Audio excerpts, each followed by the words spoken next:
Hello बच्चों। आज हम जो चैप्टर चालू कर रहे हैं उसका नाम है स्ट्रक्चर ऑफ एटम्स, जो कि क्लास 9th का चैप्टर 4th है। इस चैप्टर में हम क्या कवर करने वाले हैं, हम हर एक कॉन्सेप्ट को सिंप्लीफाई करने वाले हैं। ठीक है, जितने भी कॉन्सेप्ट्स दिए गए हैं इस चैप्टर में एनसीईआरटी में, उन सारे कॉन्सेप्ट को आपके लिए आसान बनाने वाले हैं। ठीक है, एनसीईआरटी से हर एक इम्पोर्टेंट पॉइंट को नोट डाउन किया गया है, ऐसा कोई भी पॉइंट नहीं है जो छूट गया, और सारे के सारे टॉपिक कवर किए जाएंगे। इस चैप्टर में बहुत सारे एटॉमिक नंबर, वैलेंसी एंड वगैरह वगैरह चीज़ें याद करनी पड़ती है, पर हम आपको ऐसे सिखाएंगे, ठीक है, उस चीज़ को ऐसे सिखाया जाएगा कि आपको याद करने की ज़रूरत नहीं पड़ेगी, और अगर ज़रूरत पड़ेगी भी तो वो आप 1 से 2 मिनट में कैसे याद कर पाएंगे, ये हम आपको सिखाएंगे। ठीक है, चलिए इसी के साथ बढ़ते हैं आगे।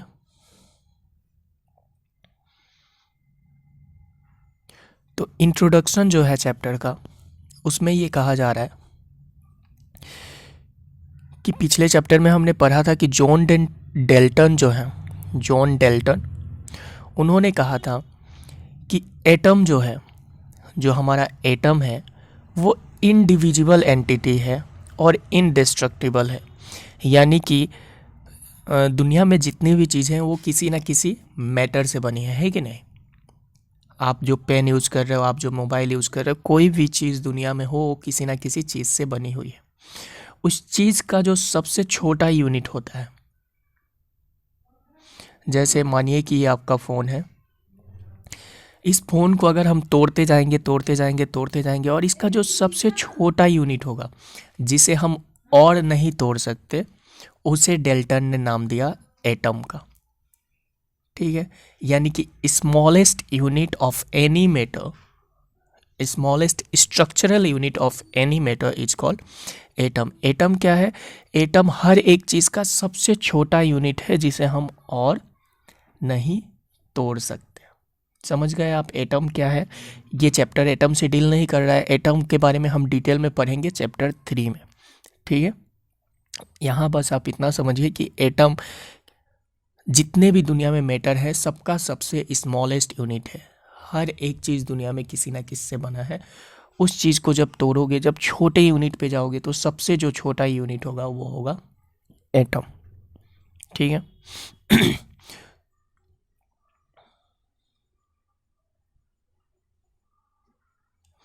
तो जॉन डेल्टन ने कहा था कि एटम जो है वो इंडिविजिबल और इनडेस्ट्रक्टिबल यूनिट है, यानी कि उसे और छोटे पार्ट में डिवाइड नहीं कर सकते। ये कॉन्सेप्ट चैप्टर 3 का है। ठीक है, पर 19th सेंचुरी के ख़त्म होते होते, जब 19th सेंचुरी आई और ख़त्म होने लगी एंड में, तब कुछ साइंटिस्ट ऐसे आए जिन्होंने कुछ नए चार्ज पार्टिकल्स का डिस्कवरी किया।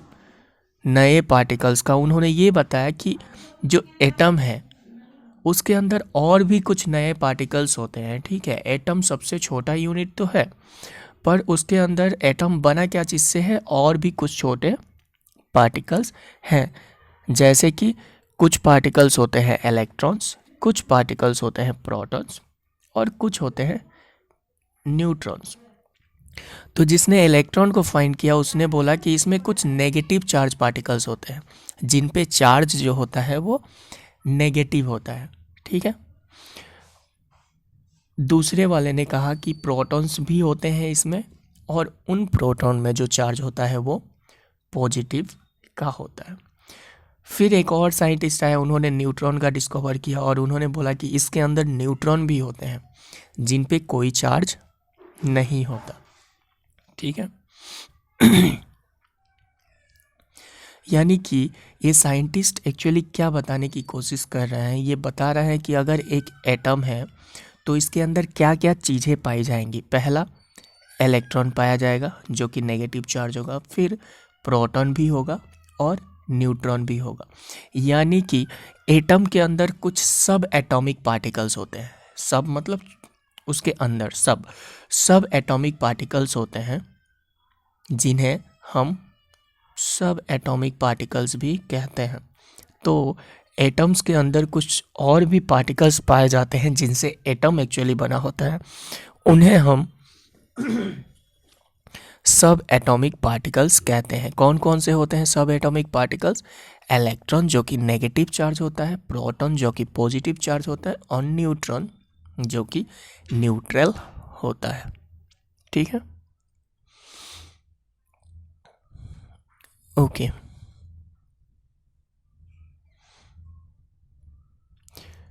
तो बढ़ते हैं आगे। अब देखिए, आगे जो आपको सिखाया जाएगा ना, उससे पहले आपको कुछ बेसिक चीज़ें जानने की ज़रूरत है कि उनका मतलब क्या होता है, बेसिक टर्म्स जानने की ज़रूरत है। तो आगे कुछ भी पढ़ाने से पहले मैं आपको बताना चाहता हूँ कि वो बेसिक टर्म्स क्या हैं।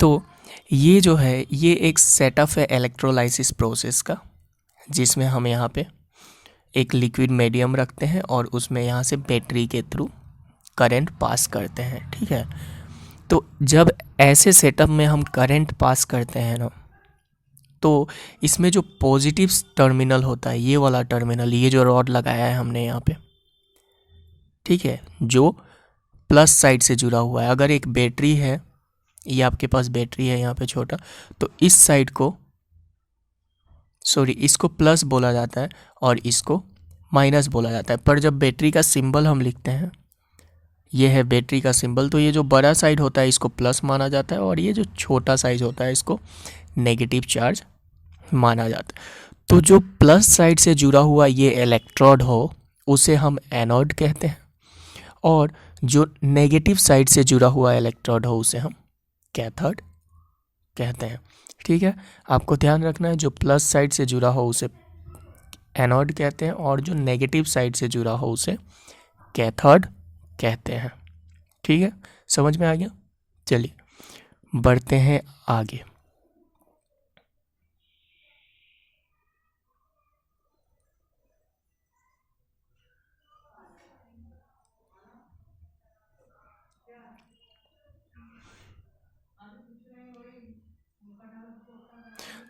तो हमने पढ़ा था सॉरी, पहले स्लाइड में ही हमने पढ़ा था कि साइंटिस्ट ने 19th सेंचुरी में कुछ ऐसे पार्टिकल्स डिस्कवर किए। तो किसने डिस्कवर किए और क्या डिस्कवर किए, अब हमें वो जानने की ज़रूरत है।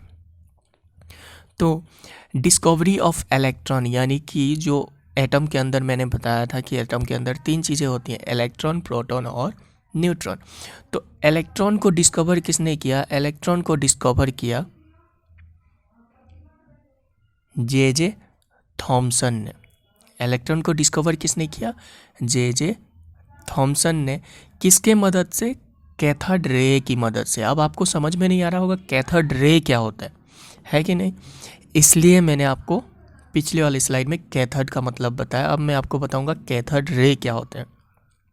डिस्कवरी ऑफ इलेक्ट्रॉन किसने किया? जे थॉमसन ने।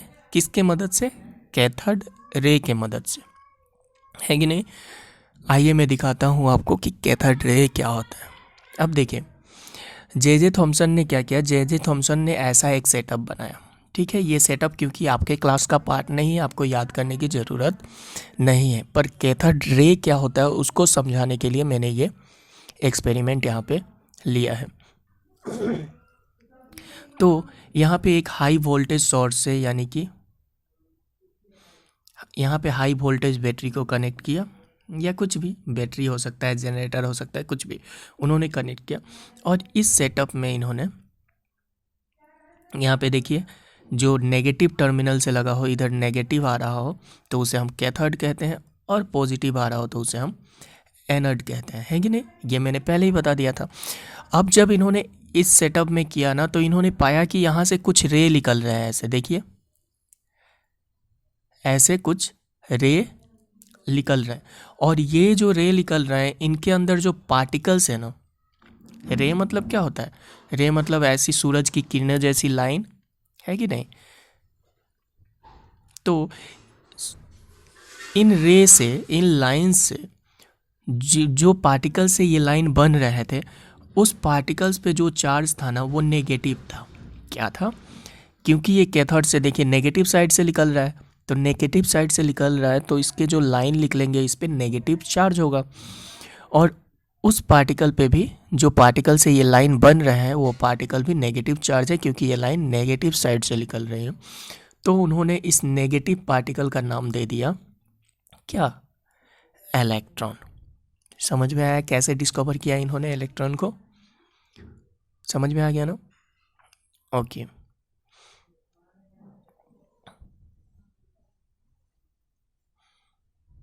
चलिए चलते हैं, यहाँ पे आ गए हम फिर। तो इसका नाम क्या दिया था इन्होंने? इलेक्ट्रॉन। थॉमसन ने कैथोड रे की मदद से, अब आपको समझ में आ गया होगा कि कैथोड रे क्या है। कैथोड रे की मदद से किया था, ठीक है। तो इलेक्ट्रॉन जो इन्होंने डिस्कवर किया उसके बारे में कुछ जान लेते हैं कि क्या था, इलेक्ट्रॉन पे चार्ज कितना है, उसका मास कितना है। अगर ये एटम है तो इसके अंदर छोटा छोटा इलेक्ट्रॉन होता होगा, छोटे छोटे इलेक्ट्रॉन।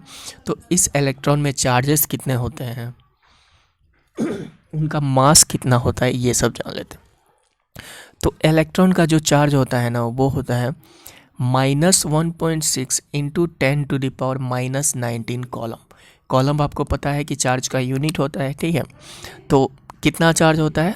-1.6 इंटू 10⁻19 कॉलम, ये चार्ज होता है इलेक्ट्रॉन पे। किसने ये चार्ज कैलकुलेट किया था? जिसने ये चार्ज कैलकुलेट करके बताया था कि इतना होता है, उनका नाम था रॉबर्ट ई मिल्कमैन।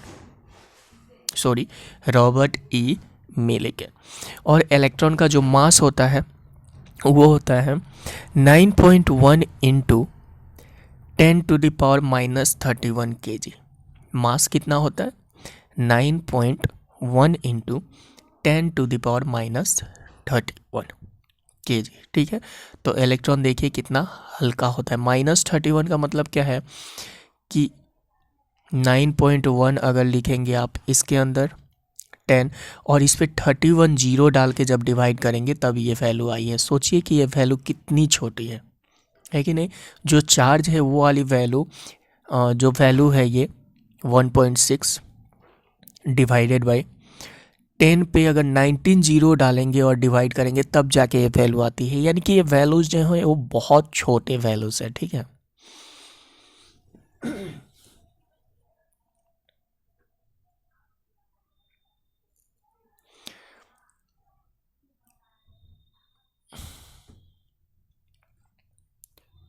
चलिए इसी के साथ बढ़ते हैं आगे।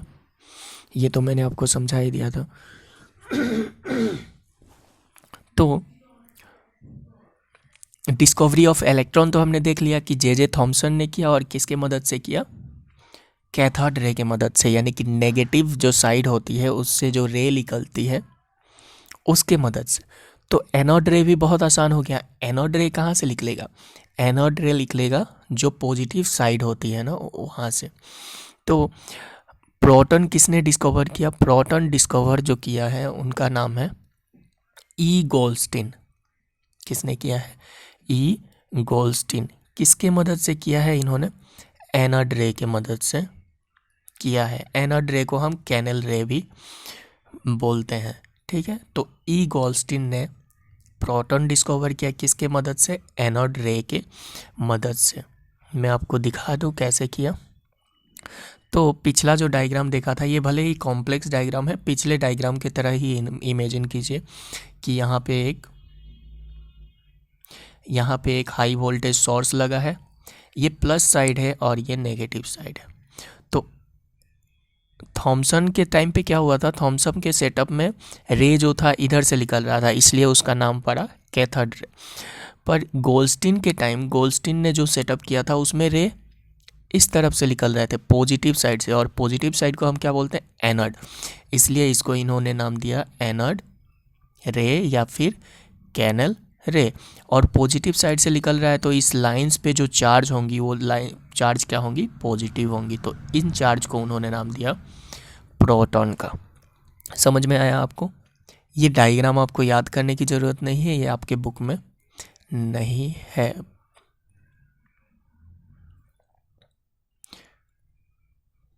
आते हैं पीछे। अब देखते हैं कि जो प्रोटॉन होता है उस पे कितना चार्ज होता है, ठीक है। तो जो हमारा प्रोटॉन होता है उस पे भी चार्ज सेम ही होता है, पर ये चार्ज पॉजिटिव होता है। इलेक्ट्रॉन पे भी इतना ही चार्ज होता है, 1.6 इंटू 10⁻⁻19 कॉलम, पर इलेक्ट्रॉन वाला चार्ज नेगेटिव चार्ज होता है और ये जो चार्ज है ये पॉजिटिव चार्ज होता है। बस इतना का ही अंतर है। इसका जो मास होता है ये इलेक्ट्रॉन से काफ़ी ज़्यादा होता है। देखिए 1.673 इंटू 10⁻20⁻27, ठीक है। उस पर क्या था -31, यानी कि उसको अगर हम डिवाइड करेंगे तो कितने से करेंगे, उस वैल्यू को अगर हमें डिवाइड करना था तो 31 जीरो नीचे लगाने थे, पर इस केस में हमें 27 जीरो नीचे लगाने हैं, यानी कि ये वाला नंबर काफ़ी बड़ा है। तो मास कितना होता है इसका हमने देख लिया, 1.673 इंटू 10⁻⁻27 kg। और इसका जो मास होता है प्रोटॉन का, ये इलेक्ट्रॉन के मास से काफ़ी ज़्यादा होता है, ठीक है, बहुत ज़्यादा होता है, इलेक्ट्रॉन के मास से बहुत ज़्यादा। कितना ज़्यादा, 1840 टाइम्स ज़्यादा। यानी कि अगर ये एक इलेक्ट्रॉन है, ठीक है, तो अगर हम इलेक्ट्रॉन को 1840 इलेक्ट्रॉन को एक साइड रखेंगे और एक प्रोटॉन को एक साइड रखेंगे तो इनका जो वजन होगा यानी कि जो मास होगा वो इक्वल होगा। समझ में आ रहा है कितना ज़्यादा है, 1800 इलेक्ट्रॉन का मास और एक प्रोटॉन का मास सेम होता है, यानी कि प्रोटॉन 18 टाइम्स ज़्यादा है किसके मास से, इलेक्ट्रॉन के मास से।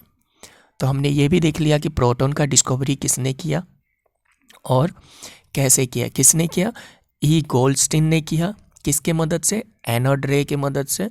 चार्जेस भी देख लिए, मास भी देख लिया और मास कितना ज़्यादा है वो भी देख लिया। तो हम बढ़ते हैं आगे।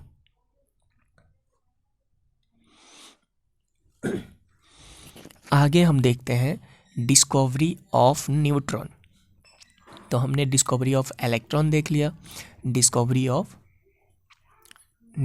ऑफ प्रोटॉन देख लिया और डिस्कवरी ऑफ न्यूट्रॉन, यानी कि न्यूट्रॉन को किसने खोजा, किसने डिस्कवर किया, ठीक है। तो न्यूट्रॉन को जिसने डिस्कवर किया उनका नाम था जे चैडविक। न्यूट्रॉन को डिस्कवर करने वाले का नाम क्या था, जे चैडविक। इन्होंने क्या किया, इन्होंने अल्फा पार्टिकल्स होते हैं, ठीक है, अल्फा पार्टिकल्स, तो अल्फा पार्टिकल्स को इन्होंने लाइटर एलिमेंट पे बॉम्बार्ड कर दिया। अभी आपको ये लैंग्वेज ही समझ में नहीं आ रही होगी कि मैं क्या बोल रहा हूँ, है कि नहीं, तो इसलिए मैं आपको दिखाता हूँ इन्होंने पहले किया क्या था, फिर हम वापस यहाँ पे आएंगे। देखिए इन्होंने क्या किया था, इन्होंने अल्फा पार्टिकल सोर्स कुछ लाइटर एलिमेंट्स लिए, जैसे कि बेरिलियम ले लिया, लिथियम ले लिया, ये सब हल्के मेटल्स होते हैं, ठीक है, हल्के एलिमेंट्स होते हैं, तो इनको ले लिया यहाँ पे, ठीक है। और उसके बाद क्या किया, एक ऐसा सोर्स लिया, एक ऐसा मशीन लिया जिससे अल्फा पार्टिकल्स निकलते हो यहाँ से। अब अल्फा पार्टिकल्स को अल्फा पार्टिकल्स की तरह ही याद रखें, आप इसके डिटेल में ना जाएं, ठीक है। तो इन्होंने एक ऐसा सोर्स लिया जिससे अल्फा पार्टिकल्स निकलते हैं यहाँ से। तो इन्होंने क्या कहा, पाया कि प्रोटॉन इलेक्ट्रॉन तो निकलते हैं पर इसके साथ कुछ ऐसे भी एलिमेंट निकलते हैं, कुछ ऐसे भी क्या बोलते हैं उसको, पार्टिकल्स निकलते हैं जिन पे ना तो पॉजिटिव चार्ज होता है और ना ही नेगेटिव चार्ज होता है, यानी कि उन पे कोई चार्ज नहीं होता, ठीक है। तो इन्होंने जब अल्फ़ा पार्टिकल्स इस पे बॉम्बार्ड किया यानी कि मारा, तो क्या पाया कि कुछ ऐसे पार्टिकल्स निकल रहे हैं जिन पे कोई चार्ज नहीं होता। कोई चार्ज नहीं होता तो ना तो इलेक्ट्रॉन हो सकता है ना ही प्रोटॉन, तो उसको उन्होंने क्या नाम दिया, उसको नाम दिया न्यूट्रॉन का। समझ में आया आपको, उसको क्या नाम दिया इन्होंने, उसको नाम दिया न्यूट्रॉन का, ठीक है। तो चांदविक ने ऐसे डिस्कवर किया। अब वापस आ जाते हैं यहाँ पे। अब आपको समझ में आएगा जो भी मैं बताऊंगा आपको कि चांदविक ने क्या किया। देखिए, बॉम्बार्ड किया अल्फा पार्टिकल्स किस पे, लाइटर एलिमेंट्स पे, लाइटर एलिमेंट्स पे, जैसे कि लिथियम हो गया, बोरॉन हो गया, ठीक है। और उसके बाद देखा कि कुछ ऐसे पार्टिकल्स निकल रहे हैं जिन पे कोई चार्ज ही नहीं है, और उसको इन्होंने नाम दिया, उसको उन्होंने नाम दिया न्यूट्रॉन का। न्यूट्रॉन मतलब neutral particles of atom. Neutron में याद रखिएगा कि न्यूट्रॉन जो होते हैं, प्रोटोनियम आइसोटॉप ऑफ हाइड्रोजन में न्यूट्रॉन नहीं होते हैं, यानी कि इस आइसोटॉप में न्यूट्रॉन 0 होते हैं। अब आपको यहाँ ये भी पता नहीं चल रहा होगा कि प्रोटोनियम आइसोटॉप ऑफ हाइड्रोजन क्या है, तो आपको यहाँ पे बिल्कुल परेशान होने की ज़रूरत नहीं है। ये जो आइसोटॉप का कॉन्सेप्ट है हम बाद में पढ़ेंगे, बस आप यहाँ इतना जान लीजिए कि प्रोटोनियम आइसोटॉप में न्यूट्रॉन नहीं होता है, ठीक है। आइसोटॉप को हम आगे डिटेल में पढ़ेंगे, ठीक है। उसके बाद यहाँ दिया गया, since the mass of electron is negligible. हमने देखा था कि इलेक्ट्रॉन का मास कितना है, प्रोटॉन के मास से 18 गुना कम। तो इस वजह से जब भी हम एक एटम का मास निकालते हैं ना, जैसे ये एक एटम है हाइड्रोजन का, अगर इसका हमें मास निकालना होगा तो हम ले लेंगे प्रोटॉन प्लस न्यूट्रॉन। हम इसमें इलेक्ट्रॉन को कंसीडर नहीं करेंगे, ठीक है। इस कॉन्सेप्ट को भी हम बाद में बहुत डिटेल में कवर करेंगे, इसलिए आपको अगर समझ ना आया हो तो आपको चिंता करने की ज़रूरत बिल्कुल नहीं है, क्योंकि इस पॉइंट से हमें बहुत डिटेल में डील, इस पॉइंट से हमें बहुत डिटेल में आगे जाके डील करना है, ठीक है। ओके, तो आगे बढ़ते हैं। इसी के साथ हमने देख लिया कि किस किस की डिस्कवरी कैसे हुई। हमने क्या देखा अभी कि कौन कौन से मेटल की डिस्कवरी कैसे, कौन कौन से पार्टिकल कौन कौन से एटॉमिक सब एटॉमिक पार्टिकल की डिस्कवरी किसने की, कैसे की, और उस पे चार्ज कितने होते हैं, ये पार्ट हमने देख लिया। इसके बाद हम देखेंगे एटॉमिक मॉडल। पहले हम जान लेते हैं कि एटॉमिक मॉडल जो था, इसमें साइंटिस्ट ने आखिर क्या बताने की कोशिश की, ठीक है। तो एटॉमिक मॉडल में हमें तो पता चल गया है कि एटम जो है इसके अंदर क्या होता है, इलेक्ट्रॉन होता है, प्रोटॉन होता है और न्यूट्रॉन होता है। पर हमें अब तक ये पता नहीं है कि इसमें इलेक्ट्रॉन जो है वो कहाँ होता है, प्रोटॉन जो है वो कहाँ होता है, और न्यूट्रॉन जो है कहाँ होता है। मतलब उनका जगह क्या है, उनका पोजीशन क्या है, पता है आपको? नहीं। तो इस वजह से अब जो साइंटिस्ट एटॉमिक मॉडल देंगे वो बताने की कोशिश करेंगे कि न्यूट्रॉन कहाँ होता है, इलेक्ट्रॉन कहाँ होता है एटम में, और प्रोटॉन कहाँ होता है। समझ में आ रही है आपको? अभी हमें सिर्फ ये पता है कि इसके अंदर न्यूट्रॉन का होते हैं, प्रोटॉन होते हैं और इलेक्ट्रॉन होते हैं। Neutron, proton, electron. पर सब क्या ऐसे होते हैं, या फिर न्यूट्रॉन और प्रोटॉन यहाँ बीच में होते हैं, इलेक्ट्रॉन इधर होता है, घूम रहा होता है, या फिर इलेक्ट्रॉन बीच में होता है, न्यूट्रॉन घूम रहा होता है। हमें पता नहीं है कि क्या होता है, कहाँ होता है। तो हम इनका आगे एटॉमिक मॉडल में क्या देखेंगे, एटॉमिक मॉडल में हम इनका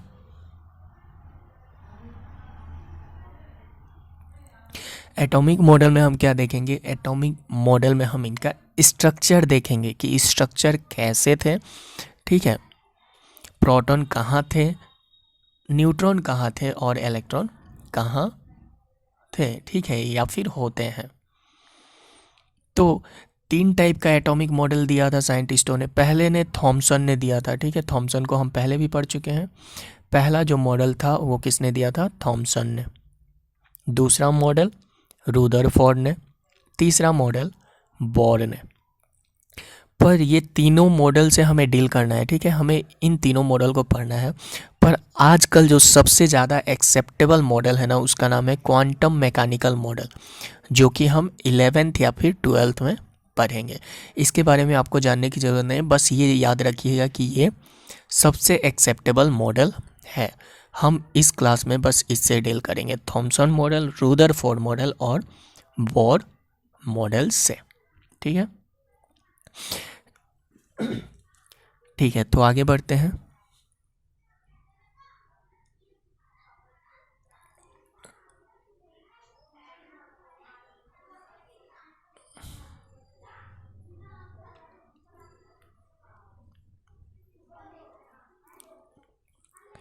तो सबसे पहला जो मॉडल है अपना, वो है रुदरफोर्ड मॉडल। तो रुदरफोर्ड मॉडल को दूसरे नाम से भी जाना जाता है, जिसको बोला जाता है वाटरमेलन मॉडल या फिर क्रिसमस पर्लिंग मॉडल। अब वाटरमेलन मॉडल क्यों बोला जाता है? क्योंकि इन्होंने कुछ वैसा बोला था, ये हम जानेंगे वाटरमेलन मॉडल क्यों बोला जाता है या फिर क्रिसमस पर्लिंग क्यों बोला जाता है। तो इस मॉडल में इन्होंने कहा क्या, देखिए क्या कहा। इन्होंने कहा प्रेजेंस ऑफ इलेक्ट्रॉन जो होता है ना, वो इनसाइड ए पॉजिटिव स्फीयर होता है। जैसे वाटरमेलन में उसके सीड्स होते हैं, वैसे इसको मैं अगर आसान भाषा में आपको समझाने की कोशिश करूं, तो जैसे वाटरमेलन को आपने कट कर दिया, तो यहाँ पे जहाँ तहाँ आपको सीड्स देखने को मिलेंगे, है कि नहीं? तो वैसे ही इन्होंने कहा, थॉमसन ने कहा कि जैसे वाटरमेलन में सीड्स होते हैं ना, वैसे ही ये जो वाटरमेलन का स्फीयर होता है, गोला होता है, ये पॉजिटिव चार्ज होता है, यानी कि प्रोटॉन से बना होता है, ठीक है। और जो इसके सीड्स होते हैं ना, इसके तरह ही इलेक्ट्रॉन यानी कि नेगेटिव चार्ज उसमें इधर उधर स्प्रेड होते हैं। समझ में आ रहा है कि जो पॉजिटिव चार्ज है वो, ये पूरा गोला जो है वो पॉजिटिव चार्ज है, और इसी पॉजिटिव चार्ज में जैसे वाटरमेलन के सीड्स होते हैं जहाँ तहाँ, वैसे इलेक्ट्रॉन चार्ज जहाँ तहाँ है। समझ में आया? इस वजह से इनको वाटरमेलन मॉडल भी कहा जाता है। क्रिसमस पर्लिंग मॉडल क्यों कहा जाता है वो भी जान लेते हैं। क्योंकि क्रिसमस पर्लिंग में भी एक केक होता है ऐसा, और इस पे ड्राई फ्रूट्स जहाँ तहाँ स्प्रेड किए जाते हैं, ठीक है। तो इनका मानना ये था कि ये जो क्रिसमस पर्लिंग का केक है, ये जो है ये पॉजिटिव चार्ज होता है, ठीक है, और नेगेटिव चार्ज ऐसे जैसे ड्राई फ्रूट स्प्रेड किए जाते हैं वैसे वो उस पर स्प्रेड होते हैं। इस वजह से इसे क्रिसमस पर्लिंग मॉडल या फिर वाटरमेलन मॉडल भी कहा गया था, क्योंकि सबका स्ट्रक्चर ऐसे मिलता जुलता है। तो थॉमसन का एटॉमिक मॉडल क्या कहता है वो देख लेते हैं। First part, atom consist of positively charge sphere. मैंने बताया, तो इन्होंने कहा कि एटम जो है वो पॉजिटिवली चार्ज स्पेयर से बना हुआ है, जो कि पॉजिटिवली चार्ज है, and electrons are embedded in it. तो ये जो है ये पॉजिटिव है और इलेक्ट्रॉन्स इसमें एम्बेडेड है जहाँ तहाँ, ठीक है। तो पहला पॉइंट खत्म। दूसरा, negative and positive charge are equal, यानी कि अगर नेगेटिव चार्ज इस एटम में नेगेटिव चार्ज 5 है तो पॉजिटिव चार्ज भी 5 ही होगा। अगर नेगेटिव चार्ज इस एटम में 6 है तो पॉजिटिव चार्ज 6 ही होगा। क्या कहा इन्होंने? Negative and positive charge are equal, so the atom as a whole is neutral. तो अगर नेगेटिव और पॉजिटिव चार्ज इक्वल है तो एटम क्या होगा? Atom as a whole neutral होगा, क्योंकि ये 5 पॉजिटिव चार्ज और 5 नेगेटिव चार्ज ये दोनों कट जाएंगे एक दूसरे से, तो क्या हो जाएगा? चार्ज 0। इस केस में भी ये दोनों एक दूसरे से कट जाएंगे तो चार्ज क्या हो जाएगा? 0, ठीक है।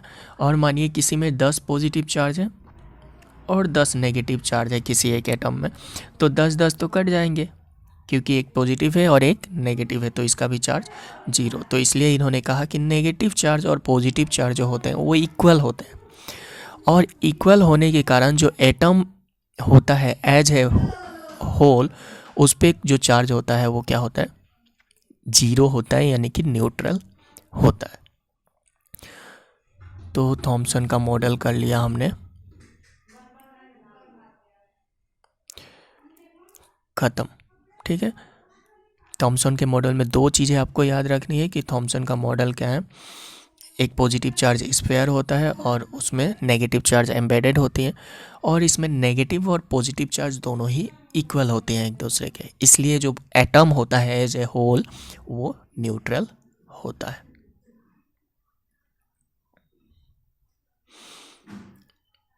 तो आगे बढ़ते हैं। Drawback of Thompson model. Thompson model का ड्रॉबैक क्या था, ठीक है, ये रहा थॉमसन मॉडल को अगर आप देखना चाहते हैं तो देख लीजिए, ये है थॉमसन मॉडल। थॉमसन मॉडल क्या वो बोला था कि देखिए ये जो स्पेयर है वो पॉजिटिव स्पेयर है और इलेक्ट्रॉन इसमें एम्बेडेड है जहाँ तहाँ, इसीलिए इसको वाटरमेलन मॉडल भी कहा जाता है या फिर क्रिसमस पर्लिंग मॉडल भी कहा जाता है, क्योंकि ये दोनों भी बिल्कुल ऐसे ही दिखते हैं। ठीक है, ओके। तो इसके बाद हमें मॉडल्स और भी पढ़ने हैं, यानी कि कुछ ना कुछ कमी तो थॉमसन के मॉडल में रही होगी, है कि नहीं। अगर इनके मॉडल में कोई कमी नहीं होती तो आगे दूसरे मॉडल हमें पढ़ने की ज़रूरत नहीं होती, तो कोई ना कोई कमी इनमें ज़रूर होगी। तो कमी देख लेते हैं कि थॉमसन के मॉडल में ड्रॉबैक क्या था, कमी क्या थी। थॉमसन का मॉडल जो था, although this model explain neutrality of an atom but could not able to explain the scientific experiment conducted on atom, hence it was discarded। क्या बोला जा रहा है कि इस मॉडल ने जो एटॉमिक न्यूट्रलिटी होती है, एटॉमिक न्यूट्रलिटी मतलब कि एटम जो न्यूट्रल होता है, एटम पे कोई चार्ज नहीं होता, उस थ्योरी को तो इसने अच्छे से एक्सप्लेन कर दिया, पर बाकी जो साइंटिफिक एक्सपेरिमेंट किए गए ना एटम पे, उन पे ये सूट नहीं बैठा, और इस वजह से बाकी साइंटिस्टों ने इसको डिस्कार्ड कर दिया। समझ में आ रहा है क्या एक्सप्लेन्ड न्यूट्रलिटी, यानी कि न्यूट्रलिटी जो कॉन्सेप्ट था उसको तो बहुत अच्छे से एक्सप्लेन कर दिया, पर बाकी एक्सपेरिमेंट जो साइंटिस्ट ने किया उस पे ये सूट नहीं बैठा या फिर उसको एक्सप्लेन नहीं कर पाया, इस वजह से इसे डिस्कार्ड कर दिया गया। तो इसी के साथ हमारा थॉमसन मॉडल होता है ख़त्म, और हम बढ़ते हैं आगे।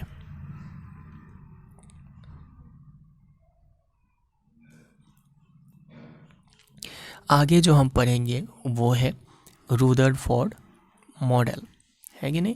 क्या मॉडल, रुदरफोर्ड मॉडल। तो रुदरफोर्ड ने एक्चुअली क्या किया, रुदरफोर्ड जो इंसान थे इनको करना था एक्सपेरिमेंट, ठीक है, और इन्होंने अपने एक्सपेरिमेंट, इनके एक्सपेरिमेंट को कहा जाता है अल्फ़ा रे स्कैटरिंग एक्सपेरिमेंट। अल्फ़ा रे स्कैटरिंग एक्सपेरिमेंट क्या बोला जाता है, अल्फ़ा रे स्कैटरिंग एक्सपेरिमेंट। क्योंकि इन्होंने क्या किया था, पहले मैं आपको वो दिखा दूँ ताकि आपको बहुत अच्छे से समझ में आए, फिर हम आएंगे वापस इस पेज पे, ठीक है। देखिए इन्होंने क्या किया था, इन्होंने एक गोल्ड का जो सोना होता है गोल्ड, इन्होंने क्या किया, इन्हें करना था एक्सपेरिमेंट, और एक्सपेरिमेंट के लिए चाहिए था इन्हें गोल्ड सोना। तो इन्होंने क्या किया, अपने बीवी का कान का जो झुमका था ना उसको चुरा के उसको गोल्ड सीट में बदल दिया ऐसे, ठीक है, और इस सीट को इन्होंने यहाँ पे लगा दिया अपने एक्सपेरिमेंट में, ठीक है। और यहाँ से फिर से वो अल्फ़ा रे पार्टिकल मशीन हमने देखा था एक्सपेरिमेंट में, तो यहाँ से इन्होंने अल्फ़ा रे, रे मतलब क्या होता है, किरणें, तो यहाँ से अल्फ़ा रे इन्होंने पास किया इस गोल्ड फॉइल पे, ठीक है। जब इन्होंने अल्फ़ा रे पास किया तो इन्होंने पाया कि ज़्यादातर सीधे पार हो जा रही हैं इस गोल्ड फॉइल से, कुछ डिफ्लेक्ट हो रही हैं, ठीक है, इधर उधर कुछ डिफ्लेक्ट हो रही हैं, और कुछ जो रे हैं वो ऐसे जा रही हैं और वापस आ जा रही हैं, जा रही हैं वापस आ जा रही हैं, ठीक है। तो इस एक्सपेरिमेंट को ये डायग्राम आपको याद करने की ज़रूरत नहीं क्योंकि ये सिर्फ समझाने के लिए है, ठीक है। तो आते हैं अब पीछे। तो देखिए इन्होंने जो किया था, इन्होंने क्या किया, अल्फा रे पार्टिकल को गोल्ड शीट से, सॉरी ये रहा गोल्ड शीट, ये है गोल्ड शीट, और ये जो गोल गोल दिखाए गए हैं वो है गोल्ड शीट के एटम्स। गोल्ड शीट भी बाकी तरह चीज़ों की तरह एटम से बना होगा, है कि नहीं। तो ये हैं इनके एटम्स। तो इस गोल्ड शीट से जब इन्होंने अल्फा रे पार्टिकल पास किया तो इन्होंने पाया कि ज़्यादातर जो थे ना अल्फा रे, वो सीधे पास हो गए बिना डिफ्लेक्ट हुए, ठीक है। तो ऑब्जर्वेशन देखिए, ऑब्जर्वेशन क्या है कि most of the alpha particle pass through the gold foil undeflected, यानी कि ज़्यादातर जो पार्टिकल्स थे वो बिना डिफ्लेक्ट किए पार हो गए, फर्स्ट ऑब्जर्वेशन। दूसरा ऑब्जर्वेशन क्या था कि some of the alpha particles deflected by foil small angles, ठीक है। कुछ पार्टिकल्स जो थे वो छोटे एंगल से, थोड़े से एंगल से डिफ्लेक्ट हो रहे थे, जैसे ये वाला देखिए, ठीक है। और बहुत सारे, मतलब कुछ ही ऐसे पार्टिकल्स थे तो जो डिफ्लेक्ट हो रहे थे, और 12,000 पार्टिकल में से सिर्फ एक पार्टिकल ऐसा होता था जो सीधा जाता था और सीधा आता था, यानी कि रिबाउंड कर जाता था, ठीक है। तो 3 ऑब्जर्वेशन, यानी कि 3 चीज़ें इन्होंने ऑब्जर्व की अपने एक्सपेरिमेंट में कि ज़्यादातर पार्टिकल जो हैं वो अनडिफ्लेक्टेड पास हो जा रही हैं, कुछ पार्टिकल जो हैं वो कुछ एंगल से, थोड़े से एंगल से डिफ्लेक्ट हो रही हैं, और 12,000 में से सिर्फ एक पार्टिकल ऐसा होता है जो सीधा जाता है और फिर वापस आ जाता है, ठीक है। तो ये थे इनके ऑब्जर्वेशंस। रुदरफोर्ड ने जब गोल्ड फॉइल से किया तो उनके ऑब्जर्वेशंस ये ही थे, ठीक है। अब बढ़ते हैं आगे,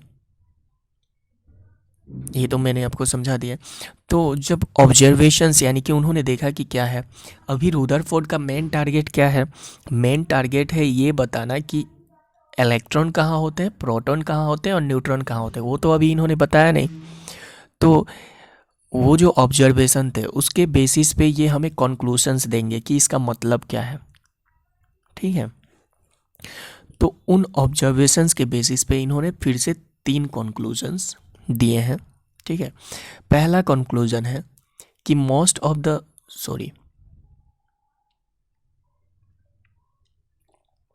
फर्स्ट कंक्लूजन है कि most of the space inside the atom is empty. जैसे हमने ये गोल्ड फॉइल देखा, ये एटम देखा, अब इसमें से हम एक एटम की बात करते हैं, एक एटम की। तो जब इन्होंने अल्फा रे पार्टिकल पास किया इसमें से, तो अगर सीधी पास हो गई, यानी कि किसी चीज़ से टकराई नहीं, है कि नहीं, किसी चीज़ से टकराती तो डिफ्लेक्ट होती इधर चाहे इधर, या फिर वापस आती। तो क्योंकि ज़्यादातर पार्टिकल जो थे इनके पास हो गए थे, हमने देखा था ज़्यादातर पार्टिकल पास हो गए थे, यानी कि एटम के अंदर ज़्यादा जो स्पेस है वो एम्प्टी होता है, खाली होता है। समझ में आया क्यों ऐसा डेराइवेशन किया है, क्योंकि ज़्यादातर इनके लाइंस जो थे अल्फा रे के वो सीधे पास हो गए थे विदाउट एनी डिफ्लेक्शन। उस बेसिस पे इन्होंने कहा कि ज़्यादातर जो स्पेस होता है वो होता है खाली। दूसरा, इन्होंने कहा कि जो पॉजिटिव चार्ज होता है ना, पॉजिटिव चार्ज जो होता है वो बहुत ही कम स्पेस में होता है। जैसे पॉजिटिव चार्ज जो, अगर पॉजिटिव चार्ज ज़्यादा होता ना तो जो डिफ्लेक्टेड लाइंस थे ना वो बहुत ज़्यादा होते। पर हमने इनके ऑब्जर्वेशन में क्या देखा था कि कुछ लाइन ऐसी थी जो डिफ्लेक्ट कर रही थी, सिर्फ यहाँ पे बना दे रहा हूँ मैं, कुछ लाइन ऐसी थी जो थोड़े थोड़े डिफ्लेक्शन दिखा रही थी। अगर पॉजिटिव चार्ज ज़्यादा एरिया में होता ना तो ये जो डिफ्लेक्शन था, ये डिफ्लेक्शन बहुत ज़्यादा दिखता हमें, ठीक है। तो क्योंकि डिफ्लेक्शन हमें बहुत कम दिखा तो इससे इन्होंने क्या कंक्लूड किया कि बहुत कम स्पेस है, लिटिल स्पेस है जिसमें पॉजिटिव चार्ज जो होता है ना वो होता है। जैसे ये एटम है तो एटम में बहुत कम जगह पे पॉजिटिव चार्ज होता है, ठीक है।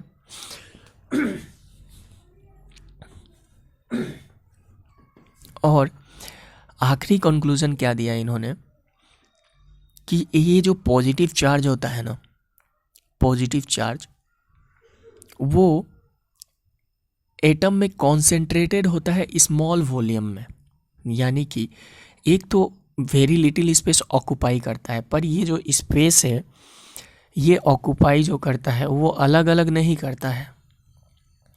अगर एटम है तो कहीं एक जगह ही सारे पॉजिटिव चार्ज होते हैं, छोटे स्पेस पे कहीं एक जगह ही होते हैं।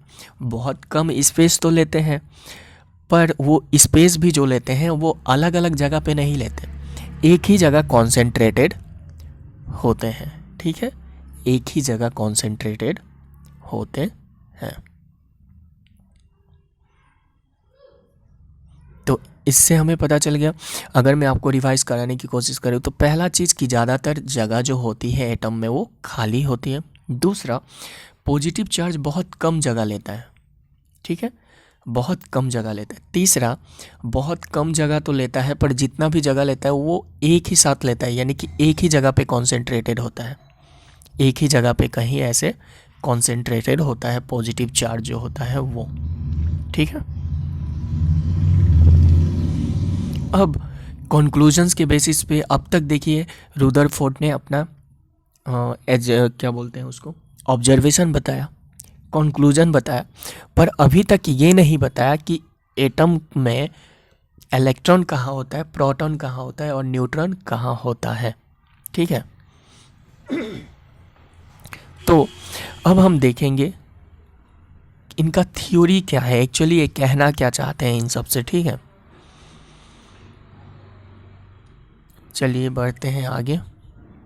तो ये एक्चुअली है रुदरफोर्ड का फाइनल मॉडल, ऑब्जर्वेशंस के बाद कंक्लूजन्स और कंक्लूजन्स के बाद इन्होंने अपना मॉडल प्रपोज किया कंक्लूजन के बेसिस पे, ऑब्जर्वेशन के बेसिस पे, 1 मिनट, ऑब्जर्वेशन के बेसिस पे कुछ कंक्लूजन निकाले और कंक्लूजन्स के बेसिस पे प्रपोज किया अपना मॉडल। इस मॉडल को हम देख लेते हैं क्या बोला इस मॉडल में इन्होंने, ठीक है।